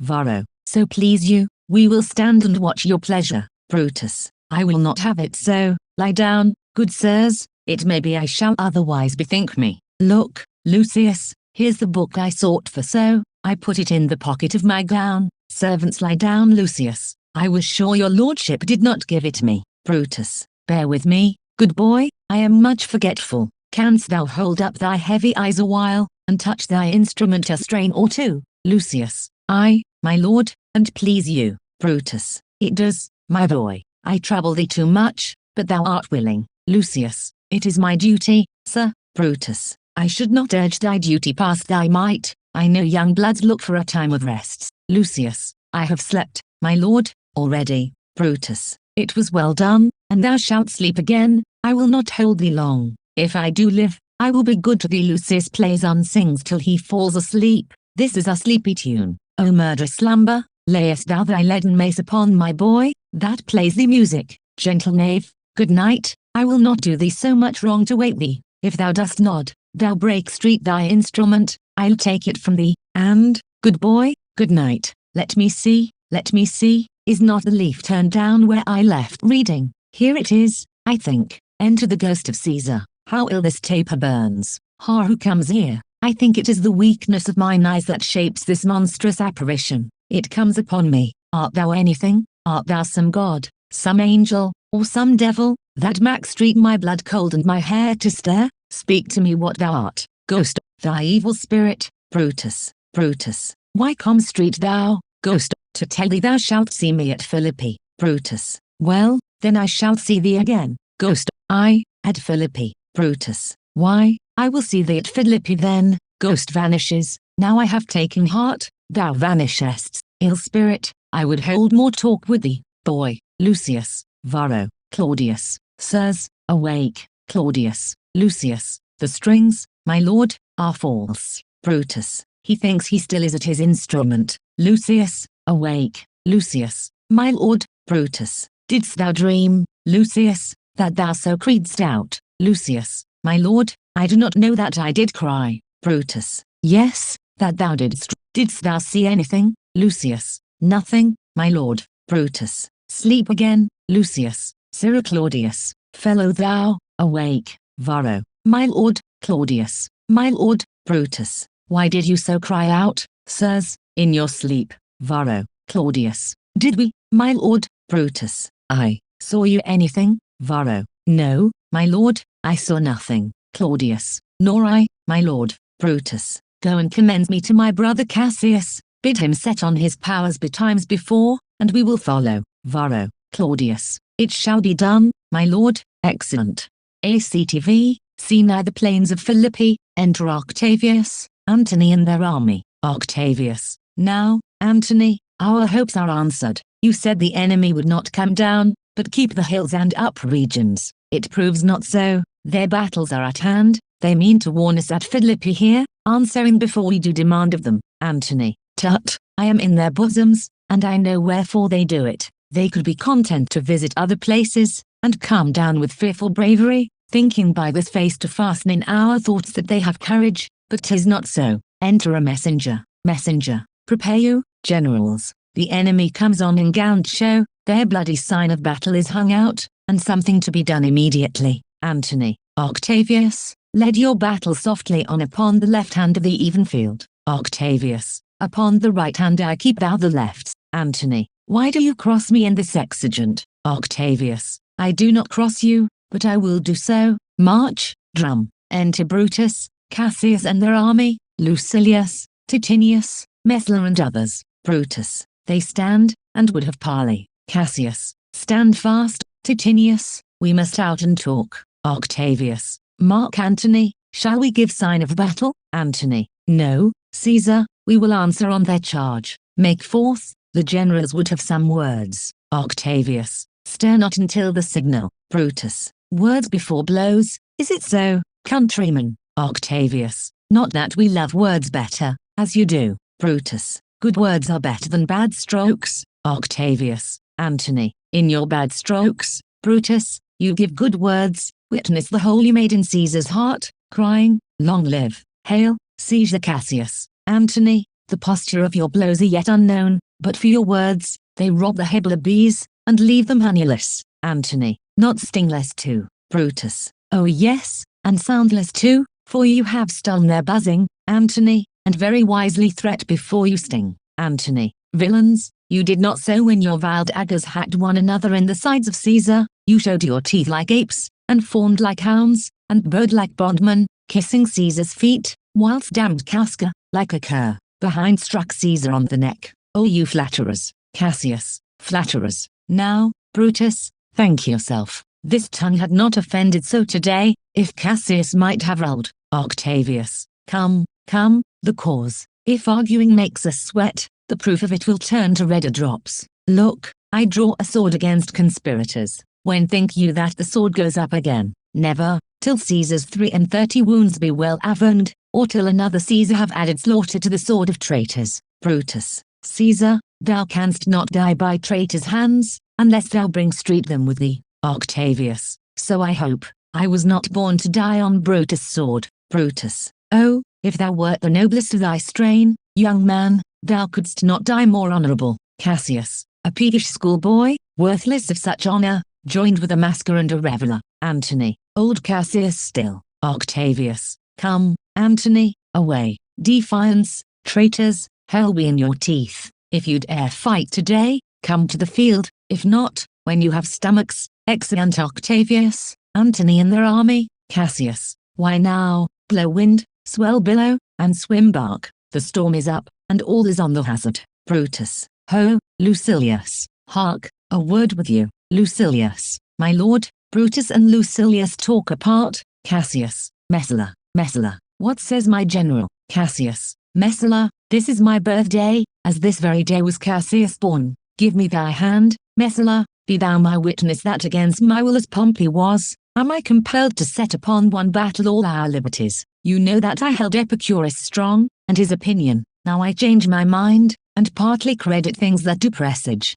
Coming from Sardis, on our former ensign 2 mighty eagles fell, and there they perched, gorging and feeding from our soldiers' hands, who to Philippi here consorted us. This morning are they fled away and gone, and in their steads do ravens, crows, and kites fly o'er our heads, and downward look on us, as we were sickly prey. Their shadows seem a canopy most fatal, under which our army lies, ready to give up the ghost. Messala, believe not so. Cassius, I but believe it partly, for I am fresh of spirit, and resolved to meet all perils very constantly. Brutus, even so. Lucilius, Cassius, now, most noble Brutus, the gods today stand friendly, that we may, lovers in peace, lead on our days to age. But, since the affairs of men rest still uncertain, let's reason with the worst that may befall. If we do lose this battle, then is this the very last time we shall speak together. What are you then determined to do? Brutus, even by the rule of that philosophy by which I did blame Cato for the death which he did give himself, I know not how, but I do find it cowardly and vile, for fear of what might fall, so to prevent the time of life, arming myself with patience to stay the providence of some high powers that govern us below.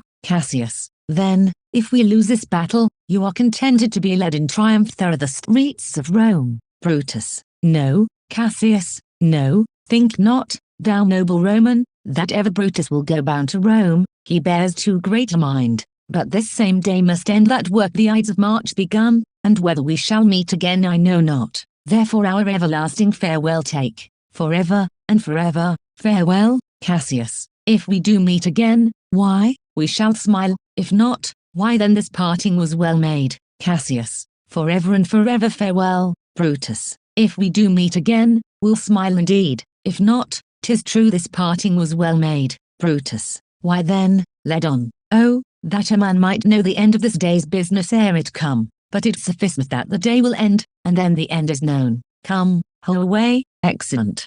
Scene 2. The same. The field of battle. Alarum. Enter Brutus and Messala. Brutus. Ride, ride, Messala, ride, and give these bills unto the legions on the other side. Loud alarum, let them set on at once, for I perceive but cold demeanor in Octavius' wing, and sudden push gives them the overthrow. Ride, ride, Messala, let them all come down. Excellent. Scene 3. Another part of the field. Alarum. Enter Cassius and Titinius. Cassius. Oh, look, Titinius, look, the villains fly. Myself have to mine own turned enemy. This ensign here of mine was turning back. I slew the coward, and did take it from him. Titinius. O Cassius, Brutus gave the word too early, who, having some advantage on Octavius, took it too eagerly. His soldiers fell to spoil, whilst we by Antony are all enclosed. Enter Pindarus. Pindarus. Fly further off, my lord, fly further off. Mark Antony is in your tents, my lord. Fly, therefore, noble Cassius, fly far off. Cassius. This hill is far enough. Look, look, Titinius, are those my tents where I perceive the fire? Titinius. They are, my lord. Cassius. Titinius, if thou lovest me, mount thou my horse and hide thy spurs in him, till he have brought thee up to yonder troops and here again, that I may rest assured whether yon troops are friend or enemy. Titinius. I will be here again, even with a thought. Exit. Cassius. Go, Pindarus, get higher on that hill, my sight was ever thick. Regard Titinius, and tell me what thou knowest about the field. Pindarus goes up. This day I breathed first. Time is come round, and where I did begin, there shall I end. My life is run his compass. Sirrah, what news? Pindarus. Above, O my lord. Cassius. What news? Pindarus. Above, Titinius is enclosed round about with horsemen, that make to him on the spur, yet he spurs on. Now they are almost on him. Now, Titinius. Now some light. Oh, he lights too. He's teen. Shout, and, hark they shout for joy. Cassius. Come down, behold no more. Oh, coward that I am, to live so long, to see my best friend teen before my face. Pindarus descends. Come hither, sirrah. In Parthia did I take thee prisoner, and then I swore thee, saving of thy life,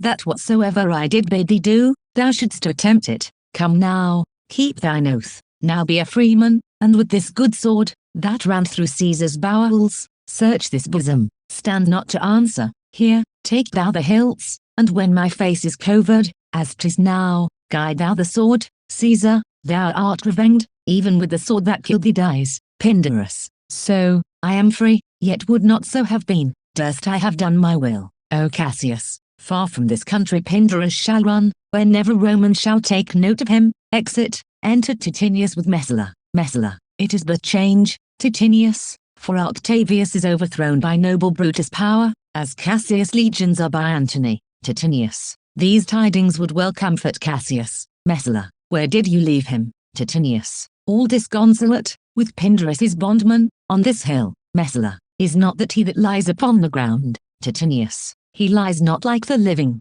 O my heart. Messala. Is not that he? Titinius. No, this was he, Messala, but Cassius is no more. O setting sun, as in thy red rays thou dost sink tonight, so in his red blood Cassius' day is set. The sun of Rome is set. Our day is gone, clouds, dews, and dangers come, our deeds are done. Mistrust of my success hath done this deed. Messala. Mistrust of good success hath done this deed. O hateful error, melancholy's child, why dost thou show to the apt thoughts of men the things that are not? O error, soon conceived, thou never comest street unto a happy birth, but kill street the mothers that engendered thee. Titinius. What, Pindarus, where art thou? Pindarus. Messala. Seek him, Titinius, whilst I go to meet the noble Brutus. Thrusting this report into his ears, I may say thrusting it, for piercing steel and doubts envenomed shall be as welcome to the ears of Brutus as tidings of this sight. Titinius. Hie you, Messala, and I will seek for Pindarus the while. Exit. Messala. Why didst thou send me forth, brave Cassius? Did I not meet thy friends, and did not they put on my brows this wreath of victory, and bid me give it thee? Didst thou not hear their shouts? Alas, thou hast misconstrued everything. But, hold thee, take this garland on thy brow, thy Brutus bid me give it thee, and I will do his bidding. Brutus, come apace, and see how I regarded Caius Cassius. By your leave, gods, this is a Roman's part. Come, Cassius sword, and find Titinius heart, dies, alarum. Enter Brutus, Messala, young Cato, Strato, Volumnius and Lucilius. Brutus, where, Messala, doth his body lie? Messala, lo, yonder, and Titinius mourning it. Brutus, Titinius faces upward. Cato, he is slain. Brutus, O Julius Caesar, thou art mighty yet, thy spirit walks abroad, and turns our swords in our own proper entrails. Lo alarums, Cato, brave Titinius, look whether he have not crowned dead Cassius. Brutus, are yet 2 Romans living such as these, the last of all the Romans. Fare thee well. It is impossible that ever Rome should breed thy fellow. Friends, I owe more tears to this dead man than you shall see me pay. I shall find time, Cassius, I shall find time. Come therefore, and to Thassus send his body. His funeral shall not be in our camp, lest it discomfort us. Lucilius, come, young Cato, let us to the field. Labia and Flavius, set our battles on. 'Tis 3 o'clock, and Romans, yet ere night we shall try fortune in a second fight. Excellent.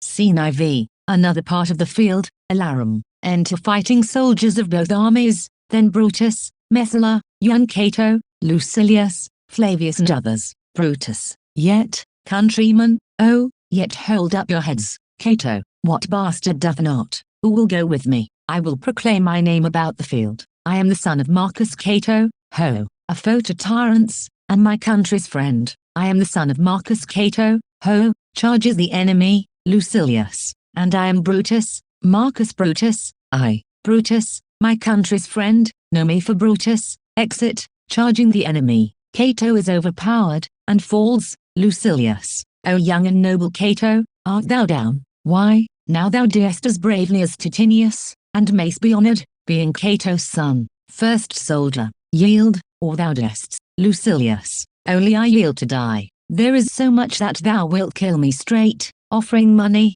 kill Brutus, and be honored in his death. First soldier, we must not, a noble prisoner. Second soldier, room, ho, tell Antony, Brutus is teen. First soldier, I'll tell the news, here comes the general. Enter Antony. Brutus is teen, my lord. Antony, where is he? Lucilius, safe. Antony, Brutus is safe enough. I'd e'er assure thee that no enemy shall ever take alive the noble Brutus. The gods defend him from so great a shame. When you do find him, or alive or dead, he will be found like Brutus, like himself. Antony, this is not Brutus, friend, but, I assure you, a prize no less in worth. Keep this man safe, give him all kindness. I had rather have such men my friends than enemies. Go on, and see whether Brutus be alive or dead, and bring us word unto Octavius' tent how everything is chanked. Excellent.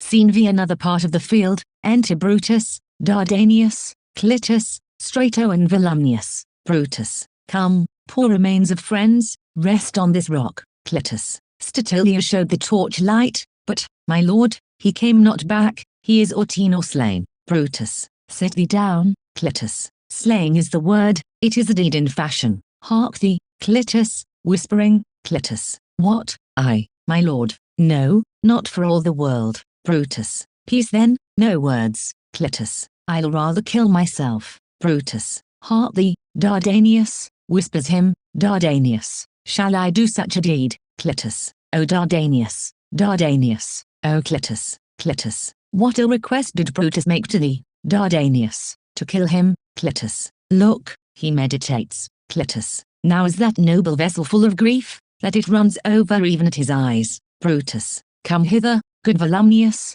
list a word. Volumnius, what says my lord? Brutus, why, this, Volumnius, the ghost of Caesar hath appeared to me several times by night, at Sardis once, and this last night here in Philippi fields. I know my hour is come. Volumnius, not so, my lord. Brutus, nay, I am sure it is. Volumnius, thou sayest the world. Volumnius, how it goes, our enemies have beat us to the pit. Lo alarums, it is more worthy to leap in ourselves than tarry till they push us. Good Volumnius, thou know street that we two went to school together, even for the tower love of old. I prythee hold thou my sword hilts, whilst I run on it. Volumnius, that's not an office for a friend, my lord. Alarums still. Clitus, fly, fly, my lord, there is no tarrying here. Brutus, farewell to you, and you, and you. Volumnius, Strato, thou hast been all this while asleep. Farewell to thee too, Strato, countryman. My heart doth joy,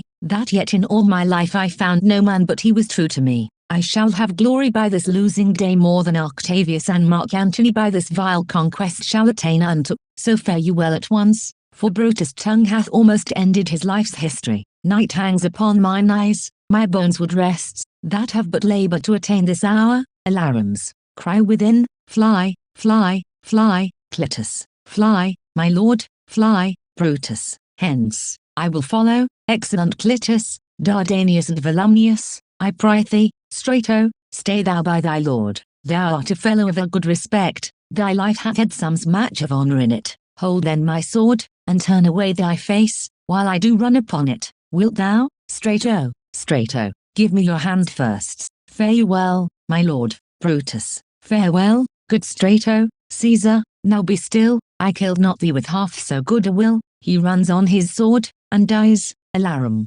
retreat. Enter Antony, Octavius, Messala, Lucilius and the army. Octavius, what man is that? Messala, my master's man. Strato, where is thy master? Strato, free from the bondage you are in. Messala, the conquerors can but make a fire of him, for Brutus only overcame himself, and no man else had honor by his death. Lucilius, so Brutus should be found. I thank thee, Brutus, that thou hast proved Lucilius saying true. Octavius, all that serve Brutus, I will entertain them. Fellow, wilt thou bestow thy time with me? Strato, I, if Messala will prefer me to you. Octavius, do so, good Messala. Messala, how died my master? Strato, Strato, I held the sword, and he did run on it. Messala, Octavius, then take him to follow thee, that did the latest service to my master. Antony, this was the noblest Roman of them all. All the conspirators save only he, did that they did in envy of great Caesar. He only, in a general honest thought and common good to all, made one of them. His life was gentle, and the elements so mixed in him that nature might stand up and say to all the world, this was a man Octavius. According to his virtue let us use him with all respect and rites of burial. Within my tent his bones tonight shall lie, most like a soldier, ordered honorably. So call the field to rest, and let's away, to part the glories of this happy day.